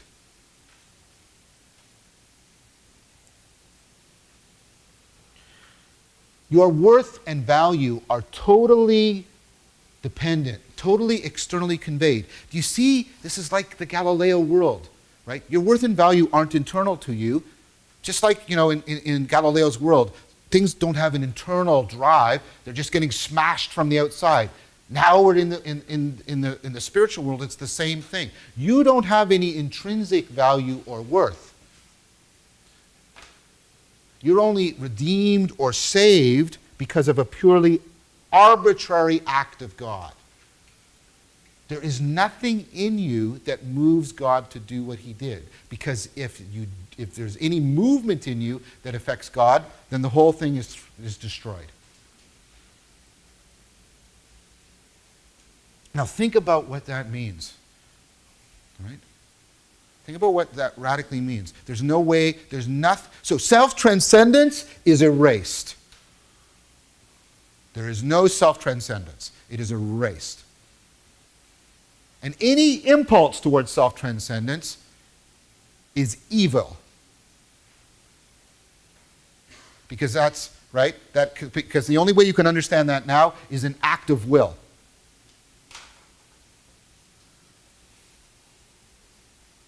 But think of what this means also, right? Your value is completely because of an external, arbitrary attention given to you. You do not have any intrinsic value. You only have value because of an arbitrary, right, act on God's part. This is a training, this is a cultural training for narcissism. Narcissism is when you do not sense you have any internal value, and you constantly seek the attention of others in a completely arbitrary fashion. This is cultural training for the perpetual hunger of narcissism. Please look at me. Please look at me. Please look at me. Please look at me. Please look at me. Please look at me. Because nothing in me will give me value. Only your act of willfully looking at me will convey any value on me. Please look at me.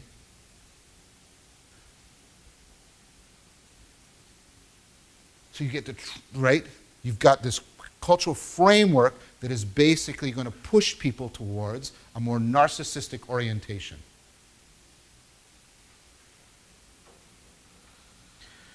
Right? You're constantly seeking unearned attention.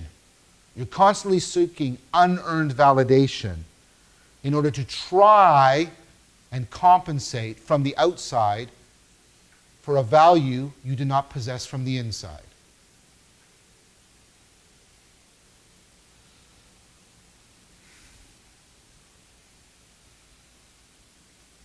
And you can't do anything about that because there's no capacity for self-transcendence. I can't tell if you're asking a question or not. Yeah. Okay, can you say it very loudly, please? Okay. Hold on. Take your time. If God arbitrarily endows worth and value upon people, then how is it not within? How is it something that people are seeking outside of themselves? Well, it's not within them. I'm not quite sure I'm understanding your question. They don't have anything in them that is bringing about. So your value is only insofar as you move towards the good. But you can't self-transcend. You can't move towards the good. And in fact, any effort you do towards that actually shows how evil you really are. So there's nothing in you moving towards the good or can move towards the good. So the good has to completely come down into you. See how the Rhineland mystics are coming in? Because there's no good in you at all.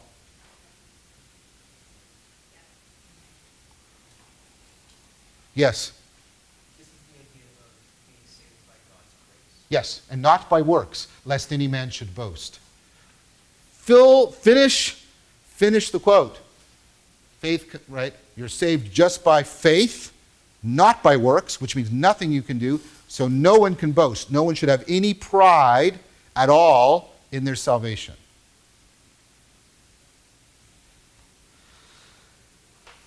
Think what also that means. And this is the Protestant Reformation. This is how Luther is responding to the corruption in the church, which has become profound by this point.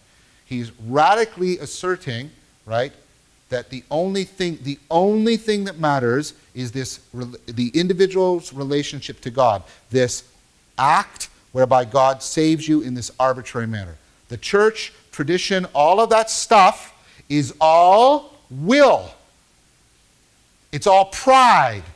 It's all attempts to earn your salvation. It's all garbage.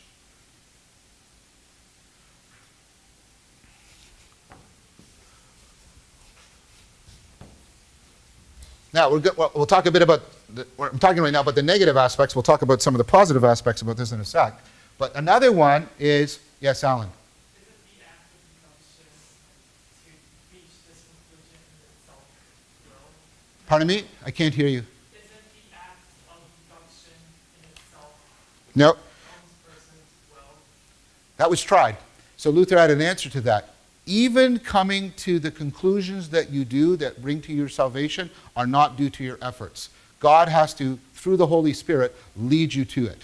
No one will by himself has that instant. Pardon me? Then in that respect, can I say, oh, I now want to self-transcend because God has put his will on me? No, I mean, so if you try to assert yourself in that fashion, that's evidence that, of course, you have not been saved. Thomas, did you want to say something?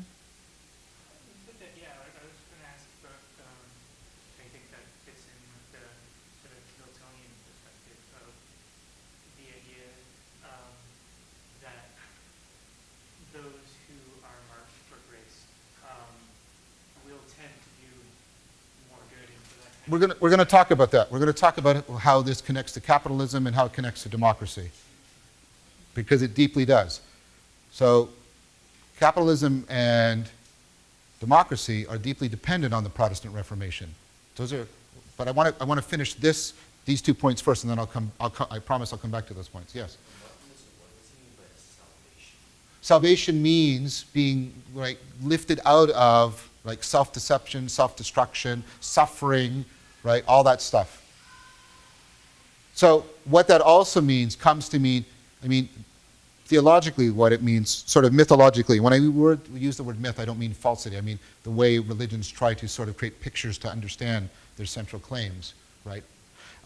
What that means is the idea of, going to heaven, being reconciled to God.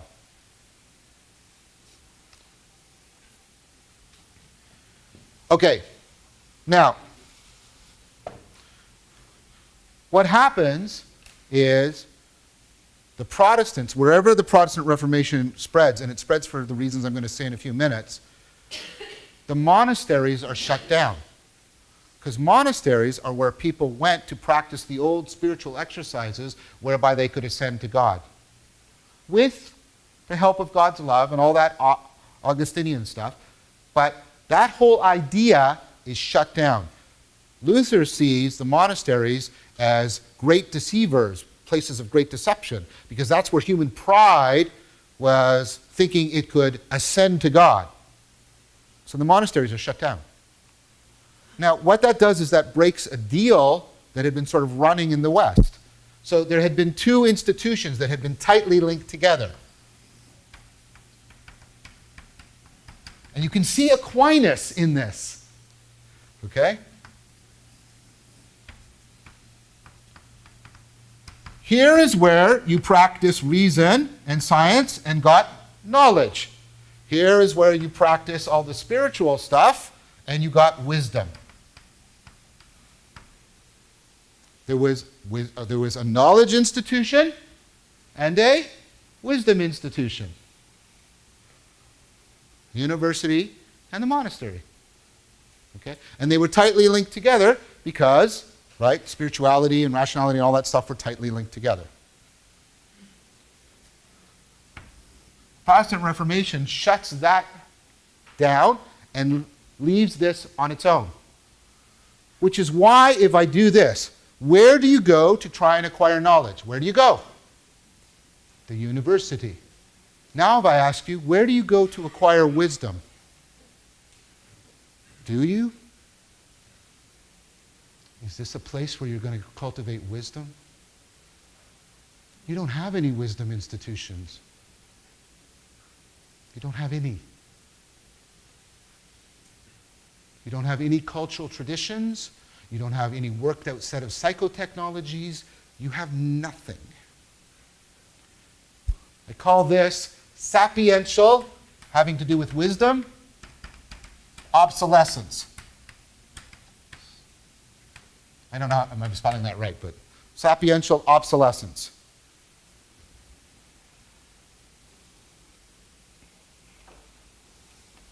Now, let's get back to the point that Thomas brought up. Why does Protestantism take over? Because this stuff's kind of horrible in some senses, right? It's like, whoa.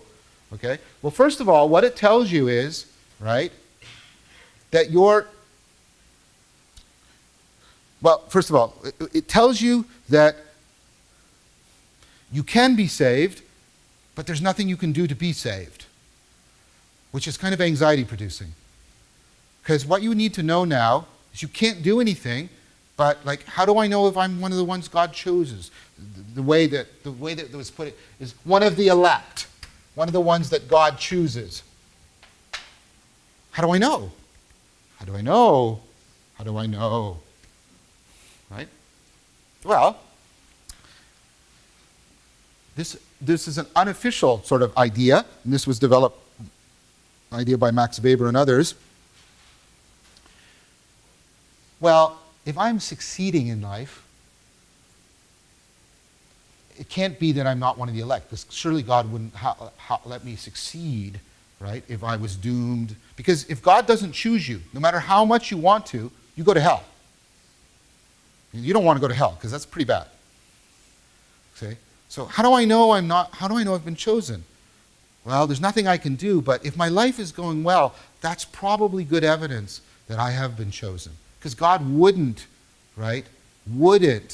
support the unredeemed. But here's the catch. If I start to succeed, let's say in my business, because all this commercialism is now all around me, if I start to succeed, that's evidence that God has chosen me. But if I start to use that for my own self, that's pride. So what do? I want my business to succeed, but I take whatever profit I make and I plow it back into my business. Because if I work just for the sake of working. It's called the Protestant work ethic. Right? Because if I work in order to, well, that's pride. So I'm not working for that reason. No.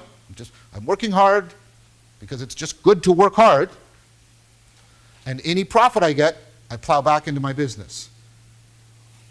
So Protestantism is actually, in this kind of strange way, a powerful driver for commercialism and capitalism. Capitalism is when you take your profits and you capitalize it, right? You reinvest it into your business in order to grow your business for its own sake. Yes? Did no one then raise the question that if I'm working hard, then I'm still attempting to exert my will for the purpose of obtaining grace? No. You're not doing it for that reason. This is what you tell yourself. You're not doing it for that reason. You're just working hard because it is good to work hard. This is why you just make it, work becomes an intrinsically valuable thing. I mean, the Protestant work ethic is a bizarre idea. It's like, work! Well, Why? Because work in itself is good. Because if I start to ask, if I'm doing it for any other reason, I can get into all this, this house of cards will fall apart. But no, I just work to work, and I don't enjoy any of my profits. No. I put them back into my business so that I can continue to work. Not for any reason, just because I'm working, but it's really so that you're successful, so you alleviate the anxiety that you're going to hell.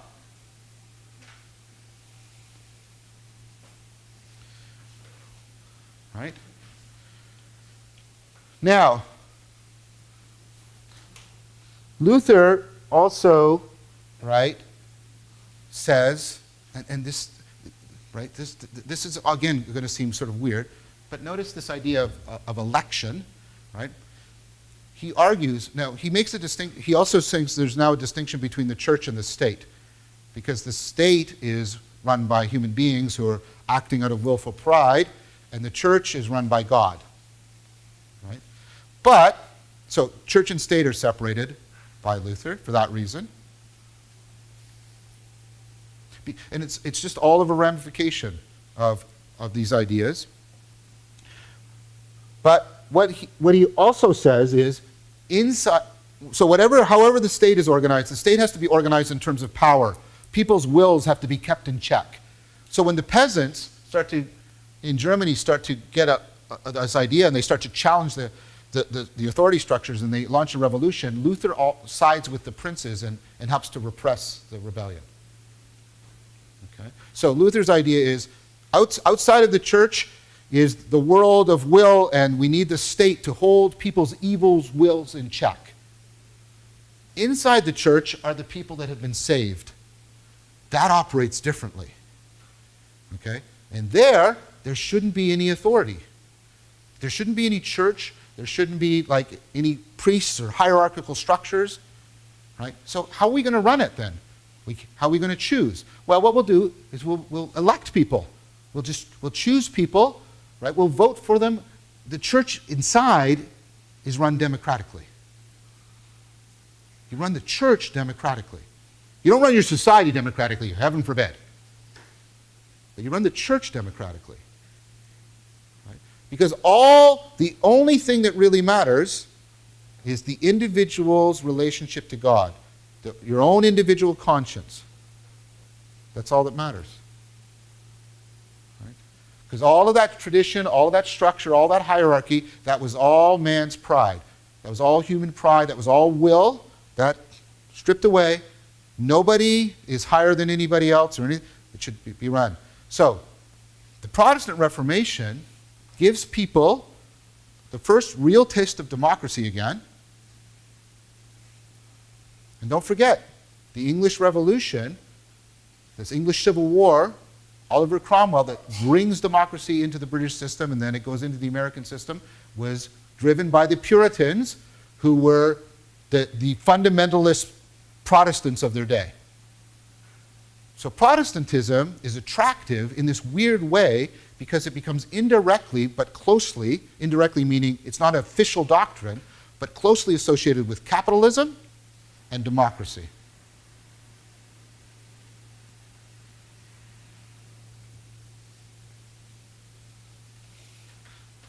Okay? Yes? Sorry, could you explain again why do they have to run the church democratically? Because the previous thing where you had all of these structures, and you have all these authority figures like priests and pope, that's all just man's willful creation of structures in which men are trying to lift themselves up and make themselves more like God. So that shouldn't be the case. There shouldn't be any authority structure other than God for you inside the church. So we just, make somebody run the church for the sake of running the church. It's not like. That's right. We elect them. We, in a sense, arbitrarily choose them. Just in terms of years, when is this? So Luther starts the Protestant Reformation in 1517.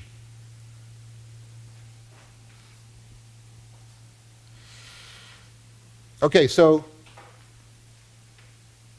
as you can imagine, this also, you have to also imagine that this the Protestant Reformation is adding to the chaos of things, because now Europe is going to be launched into a 100-year of religious war, where the Protestant countries and the Catholic countries are trying to destroy each other.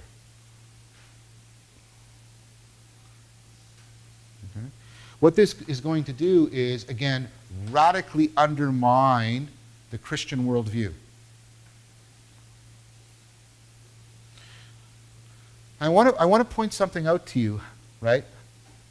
Think about how quickly God is disappearing from the scene.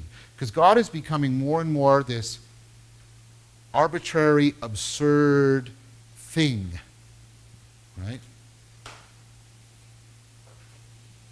So, I'm going to go to Stratford next week, and I am going to see Macbeth or Hamlet.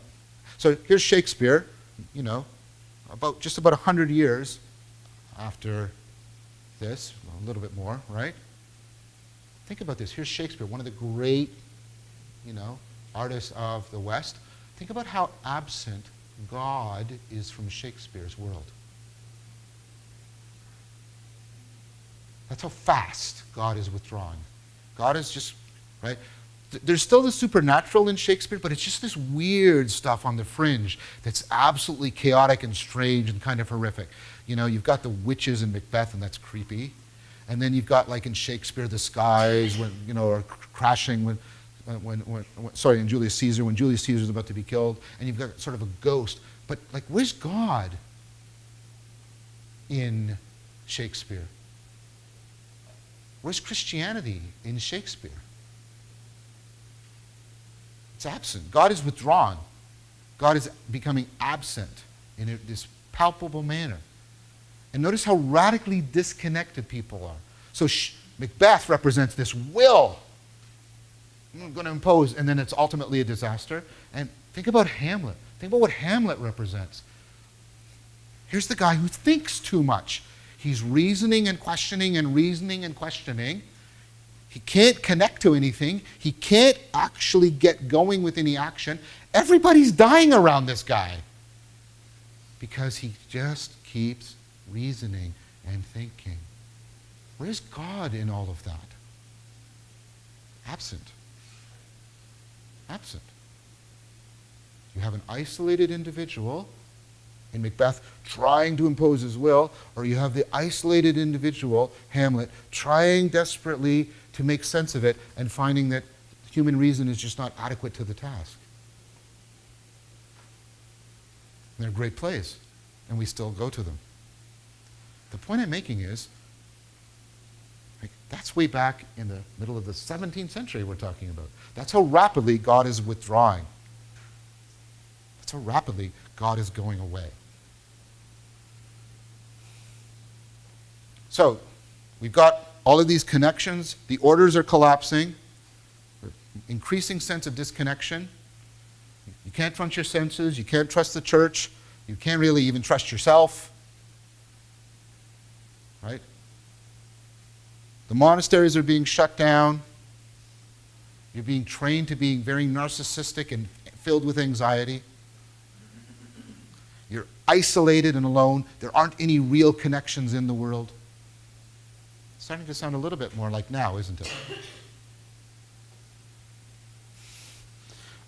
But it gets worse. Okay?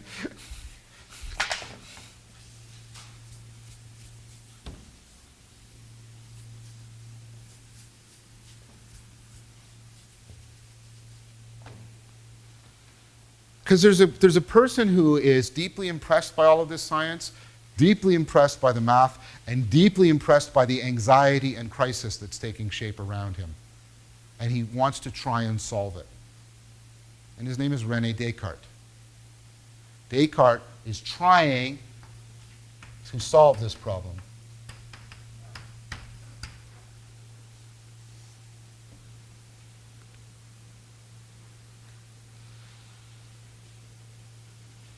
So first of all, what he does is he invents a powerful psychotechnology.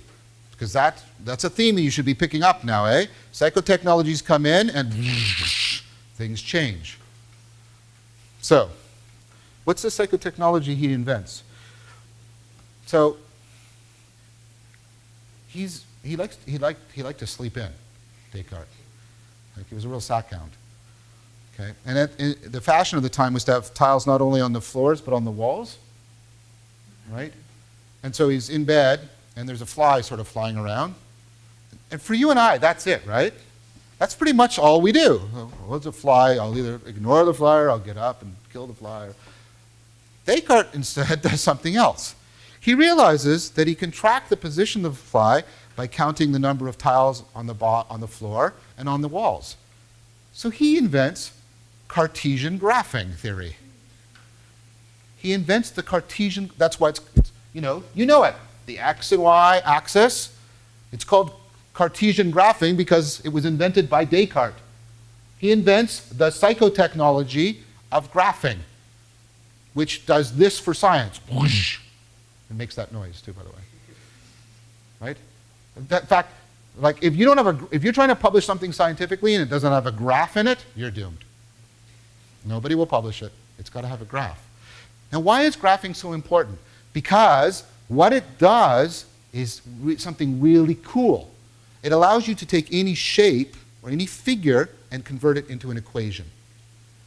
Take any relations between variables and convert it into an equation. It allows you to convert anything into an equation. Right? Which means now, right, you don't even have to be, you don't have any connection. The math doesn't have to in any way look or resemble. It's just an abstract equation. And think of the power that those equations now give us. When we start to use equations to figure out reality, we start to get things like force equals mass times the acceleration. Eventually, we're going to get equations like this. And they're going to allow us to take a paperclip's worth of matter and smash a city. That's a way to impose your will on the world, eh? Tremendous power, tremendous psychotechnology. Enhances cognition terrifically. And so Descartes figures that he's got it then. He's got the solution. He can figure out how, right, to solve this crisis, right?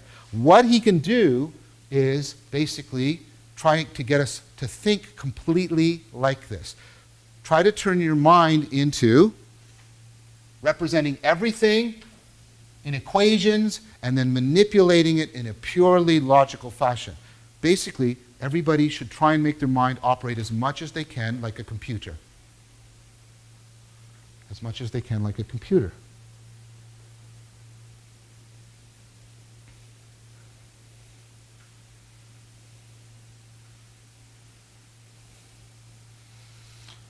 Now, this is a brilliant idea because this is a powerful psychotechnology. If I take graphing out of science, it gets shrunk dramatically. Okay? But Descartes doesn't quite fully get what the new model he's proposing. What he's proposing is if we think like this, if we try to make our minds completely like this, completely like computers, then because math is the only thing that connects us to reality, then, right, we'll have certainty. We'll get back that connection between the mind and reality that we've lost. That's the way to get it back. But unfortunately, it doesn't quite work that well for Descartes because he has somebody who draws out an implication that he doesn't want. So Descartes is French. And as I mentioned, the Protestant Reformation gets into England and eventually leads to the English Civil War. Hobbes is English, and England's in the middle of a civil war, right? Hobbes is a terrible mathematician. He wants to be a great mathematician. He's horrible.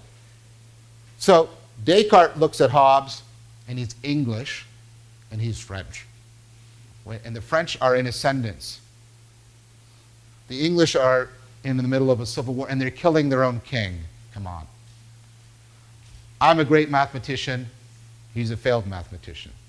So the interaction between Descartes and Hobbes is very skewed. But Hobbes actually proposes an idea that he thinks, and I think correctly, by the way, is directly implied by Descartes. Hobbes says, hey, if thinking is just computation, in fact, that's what Hobbes says. All I mean by thinking is computation. If thinking is just computation, we can already build computers. They had primitive ones, right?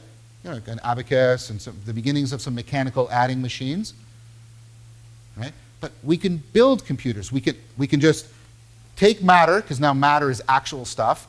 We can take some matter, some metal or whatever, and we can make a computer. And if we can make a machine that's a computer, we would have made something that is capable of cognition, because cognition is nothing but computation. We could make artificial intelligence.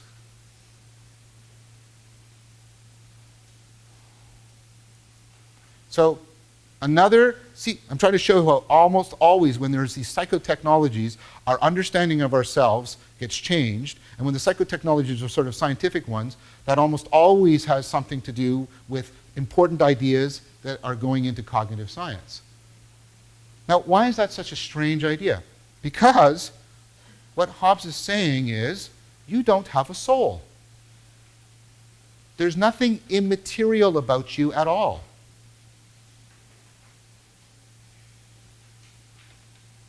None of you take it, none of you think I take it, that if I was to smash this computer, that there's a little soul in there, the program, that would somehow float free and go to, I don't know, program heaven or something. Again, I'm not trying to make fun of Christianity, I'm trying to make fun of a certain idea, right? You wouldn't attribute that, because you think ultimately a program is just a sophisticated way of doing computation on some matter. But think of what Hobbes is now taking away from you. He's taking away from you your soul and your immortality. Because if this is just a meat computer, I know that's all my mind is, just this meat computer, and I know this meat computer dies. When it dies, I'm gone. I'm completely gone.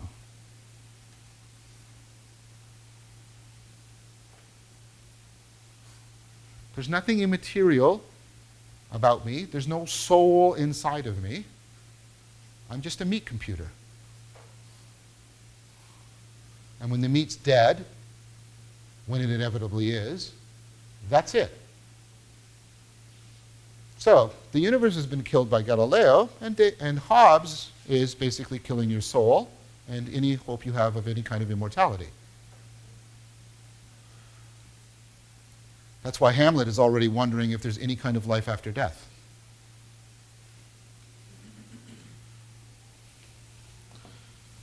Now, I'm going to say something that might initially encourage you. Sorry, this is a very bleak class, eh? Descartes has really good answers to Hobbes. But they're not going to make things better for the meaning crisis. They're going to make things worse.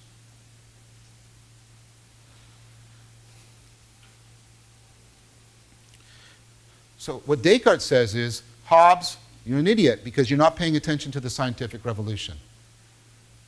The scientific revolution is showing there's no purpose in things.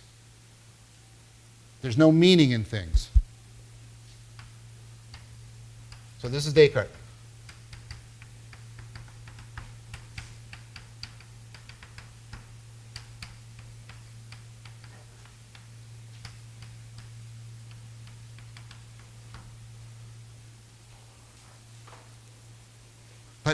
This is what Descartes says. But Hobbes, I'm not just a computer. I'm a reasoner. Descartes invokes this old idea. He said, you know what a reasoner does? A reasoner cares about the truth. Remember, we've talked about that from the beginning of the course. And truth depends on the meaning. And meaning isn't in matter. That's what the scientific revolution is showing. There's no meaning in things. So there's no way I can manipulate matter and get meaning. I can't manipulate matter and get meaning, because the scientific revolution is saying there's no meaning in things. That means meaning only exists in the mind, and the mind can't be a material thing because meaning isn't in matter. And when I'm reasoning, I'm acting on purpose. I have a goal. I'm trying to get to the truth. But there's no purpose in matter. Haven't you paid attention to Galileo, Hobbes? There's no purpose in matter. Therefore, I can't get purpose out of matter, which means the mind can't be made out of matter. And Hobbes, haven't you read Galileo? There's the two types of qualities, the primary qualities and the secondary qualities. Where, beauty and all that, that's only in the mind. Matter is made out of the primary qualities. Therefore, you're not going to get those secondary qualities out of matter. Beauty and love, those can only exist in the mind, and they can't be made out of matter because they're made out of the secondary qualities, the non-mathematical property. Everything, right, reason that depends on, and all these features, the scientific revolution is saying they're not in matter. So Descartes really pushes that division. And he says, because of that, I can't possibly be a meat computer because my brain is just a material thing. And meaning and purpose and beauty, all of those things are non-material things. That's what the scientific revolution is saying. So my mind is an immaterial thing. So he seems to save it. Because if it's immaterial, we got our soul back. We got our immortality back. Da, da, da, da, da. Right? Woo. Right? In fact, your mind only exists because it thinks. Cogito ergo sum. It's a purely thinking thing, a purely immaterial thing. But notice how he wins. He wins. It's a brilliant move by Descartes. And you get to be Descartes by being astonishingly brilliant. Okay? He wins because he invokes all of the disconnections of the scientific revolution. What Descartes basically does is take all those disconnections and put them inside of you. Because now, there's your mind, and there's your body, including your brain. And this is made out of matter, and this is immaterial. See how Thomas Aquinas has come home to roost? Natural and supernatural inside of you. And the same problem. And now it's more important because these two things don't share any properties. This has weight, it has energy and force, because those are the properties of matter, all the things that can be measured mathematically. This doesn't have any of those properties, but it has things like truth and meaning, which can't be measured mathematically. No shared properties between mind and body, which means this is an illusion. Ow. Because something physical happens in my body, and I get a mental thing, pain. And it seems to me that the physical thing caused my mental experience, but that's impossible. That's impossible. There's no way to move matter around that will get me mind. That's what he uses to defeat Hobbes. There's no way to move matter around that will get me mind. So it seems like that's what's causing my pain, but that can't be happening. And the reverse. There's no way to move mind around that will change matter. So look at this. This is now a bizarre mystery for you. I want my ginger ale can. Now a want is a mental thing. But somehow that want moves my body so that I get this physical can. But that's an absolute mystery because there's no way mind can move matter and there's no way matter can move mind. The connection crisis is now inside of you. Your mind and body are radically disconnected from each other. It's not only that you're fragmented from the world, you're now fragmented inside. You know what makes it worse? I've never seen another mind. I talk to Thomas, and all I see is things that Thomas's body does. His face moves, and noises come out of his face hole and stuff like that, right? And then I think that His body is being caused by his mind, and therefore by paying attention to his body, I can understand his mind. But that's false. Because there is no connection between mind and body. Whatever his body is doing doesn't give me any evidence that he has a mind at all. I have no reason to believe that any of you have minds. At all. Yes? Wasn't this mind-body theory concluding that the mind affects the body as much as the body affects the mind? No, they can't affect each other at all. How could something without any physical properties affect the physics of your brain? How could it do it? So the mind doesn't have any energy, it doesn't have any mass, it doesn't have any electromagnetic force. All it has are truth and meaning and beauty. How do those move matter? They can't. Well, tell me how. How do you think they do it? Because when we were studying emotion, like the psychology of emotion, Yeah. like anything that goes on in your, like that theory kind of talks about like how the body, what happens in the body, the mind perceives, and then puts to your emotion in the same way that whatever the mind thinks, the body reacts. Like, Well, that's what we believe. That's what our experience tells us. But Descartes says that he thinks that they somehow interact, but all the people around him were basically pointing out, but there's no way mind and body can interact. Given your dualism, the fact that these are two separate substances. For example, even if you just say that you perceive your brain, well, that doesn't make any sense. Because how would that happen? Physical light somehow affects your mind? But light is physical, your mind is non-physical. How could you see anything with your mind? What would that mean? There's no light inside your mind. We use metaphors, but we agree those are metaphors, right? Any more than you don't think if you think bright thoughts, you would glow in the dark, any more than you think, if I think of Eiffel Tower, I'll get crushed by its weight or something like that, right? Your mind has no properties by which it can move matter, and matter has no properties by which it can influence mind. The way to do this is ask yourself, what property can matter have that could influence mind? Yes? Drugs. Drugs? Now, what you're saying is, I have a physical thing and it physically affects my brain, and then it seems to me that my consciousness changes. But that you're telling me that that happens, and nobody disagrees that that happens. How does it happen? Okay, what about medical experiments where, people's skulls are opened up and Sure, you touch their brain and that gives them sensations? that's right. How does that happen? So the brain. Well, the brain is a physical thing. How does it go from something electrical in a brain to something in your consciousness? What is, You don't think your brain is your consciousness, do you? yes. Because your consciousness has all kinds of properties your brain doesn't have and vice versa, right? So, for example, where is your consciousness? Where is it? I know where your brain is. Where's your consciousness?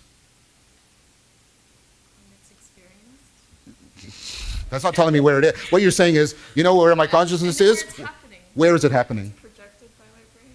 I guess. Projected by your brain, like light, so sort of at the top of your skull? No, you don't mean that. You're using projection now as a metaphor. So non-metaphorically, where's your consciousness? You don't know.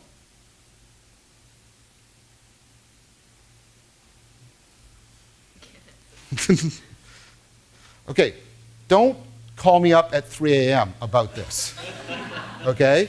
Philosophers and scientists have been working on this problem. This is called the mind-brain problem for about 400 years. It is one of the key problems in cognitive science. That's why if you think you have a quick and easy solution to it, I'm highly confident you're wrong. Now, the issue that you're having is your intuition is saying, that's wrong. But you remember, we've been now through 300 years of your intuition being wrong. Your intuition also tells you, hey, look at the sun coming up and going over my head and setting in the west. And it's wrong. It's wrong.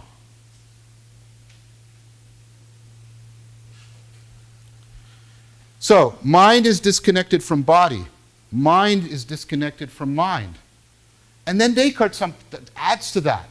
Because if mind is disconnected from body, and it's like, where's it anchored? And if minds are disconnected from other minds, how do I know this isn't all just a dream?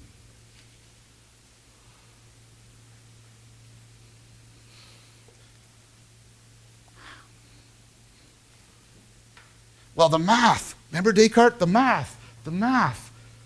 But maybe the math is just part of the dream. I can do math in my dream. So does the math, like, if I do this too long, you'll get creeped out, right?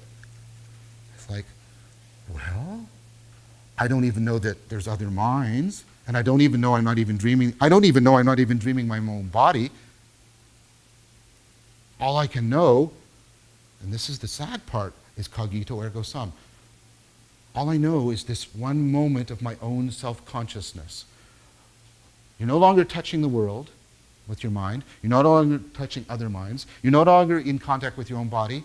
All that you're in contact, the only thing that's in contact is this little moment of self-consciousness. Because you don't even know if your memories about your previous mental states are true. Because you have memories and dreams that aren't real.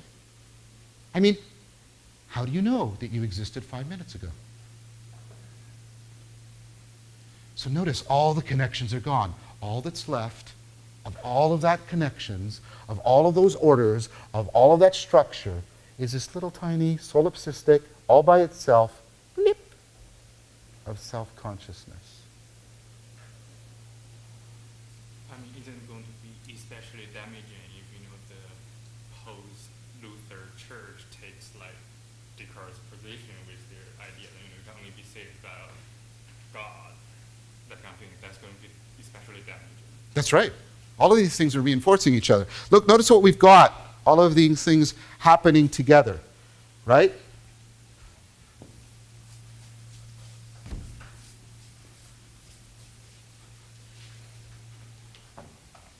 Right? So we have all of, right, the connections have collapsed. The Cartesian connection collapse. 3 C's so you can remember it.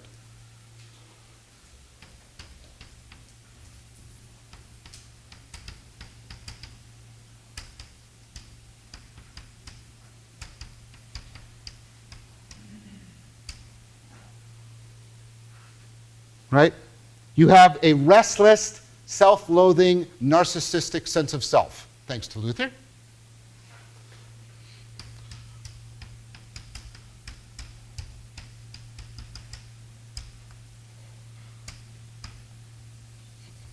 And you have sapiential obsolescence. No wisdom institutions, psychotechnologies of spiritual self-transformation. And all of these, as Sai-Feng just pointed out, are all reinforcing each other.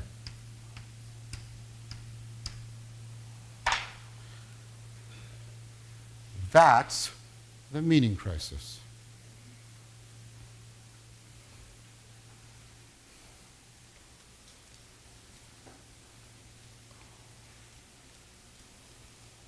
All the orders are gone.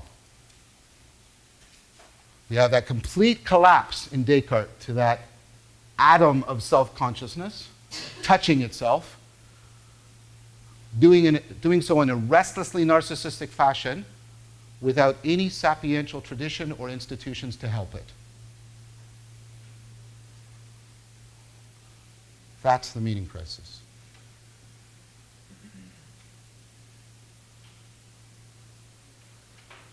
Now what we've seen is, right, the long history from the axial revolution, we've seen throughout, as the meaning crisis is taking shape, we've also seen the beginnings of the history of something else, cognitive science. Right, with the beginning of the rational scientific theories and psychologies in ancient Greece, increasing cognitive scientific ideas, even the proposal of artificial intelligence and Hobbes. So cognitive science is also co-emerging. Science and cognitive science are co-emerging within this history. So the meaning crisis and cognitive science are right, have basically a shared heritage. They're deeply interwoven together. When I was doing Descartes with you, I was simultaneously revealing to you the meaning crisis and talking about a pivotal figure at the foundation of cognitive science. One and the same guy. This is why cognitive science and the meaning crisis are so deeply interconnected. Now, I'm going to teach you what cognitive science is in the next lecture, right? But I've got to do one other thing before we do that.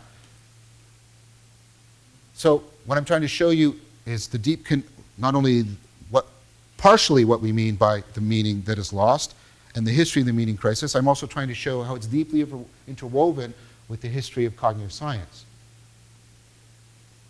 Which is plausibly why, if you're going to address the meaning crisis, one of the things you're probably going to push on is cognitive science. So if something coming outside of this history was being seen as potentially giving us back these reconnections, one of the places where it might want to reconnect to the West is through cognitive science.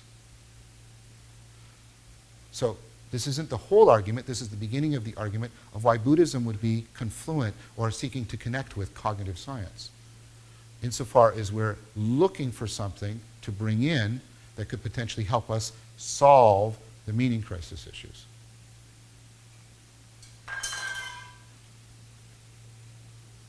Okay, so what I want to do next time, I'm just going to talk for 2 more minutes and I'll let you go.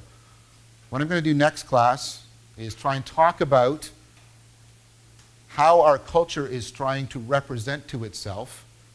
I don't mean philosophically, we'll talk about that later, but how our culture is at a cultural level, at the level of stories and mythological images. How is the culture trying to represent to itself the meaning crisis? And so what I'm going to do is give you an argument, and I'll also upload a monograph that I'm almost finished, it's almost done, that's going to argue that the primary sort of cultural mythology that we're creating for the meaning crisis is the zombie apocalypse. The zombies are a cultural representation of the meaning crisis, and then they're being conjoined with the idea of an apocalypse is a premier way in which we are trying to represent the meaning crisis in our society. So I'm going to talk about that and try and give you reasons for, bless you, finding that a plausible hypothesis. And one of the things you should know is, and you'll be able to see this in the document, is how much this is taking off. There's a zombie zeitgeist right now, and it's pervasive and profound. One of the things you should stand back and ask yourself is, why? These kinds of mythologies reflect important things happening in our culture. So we were terrified of invasions from space by aliens during the Cold War, with good reason, because that represented a lot of our anxieties about the Cold War. Now we're more and more concerned with zombies. And here's the thing, they're us. That's all they are. And you're going to leave it on that mysterious note. We'll talk about it next week.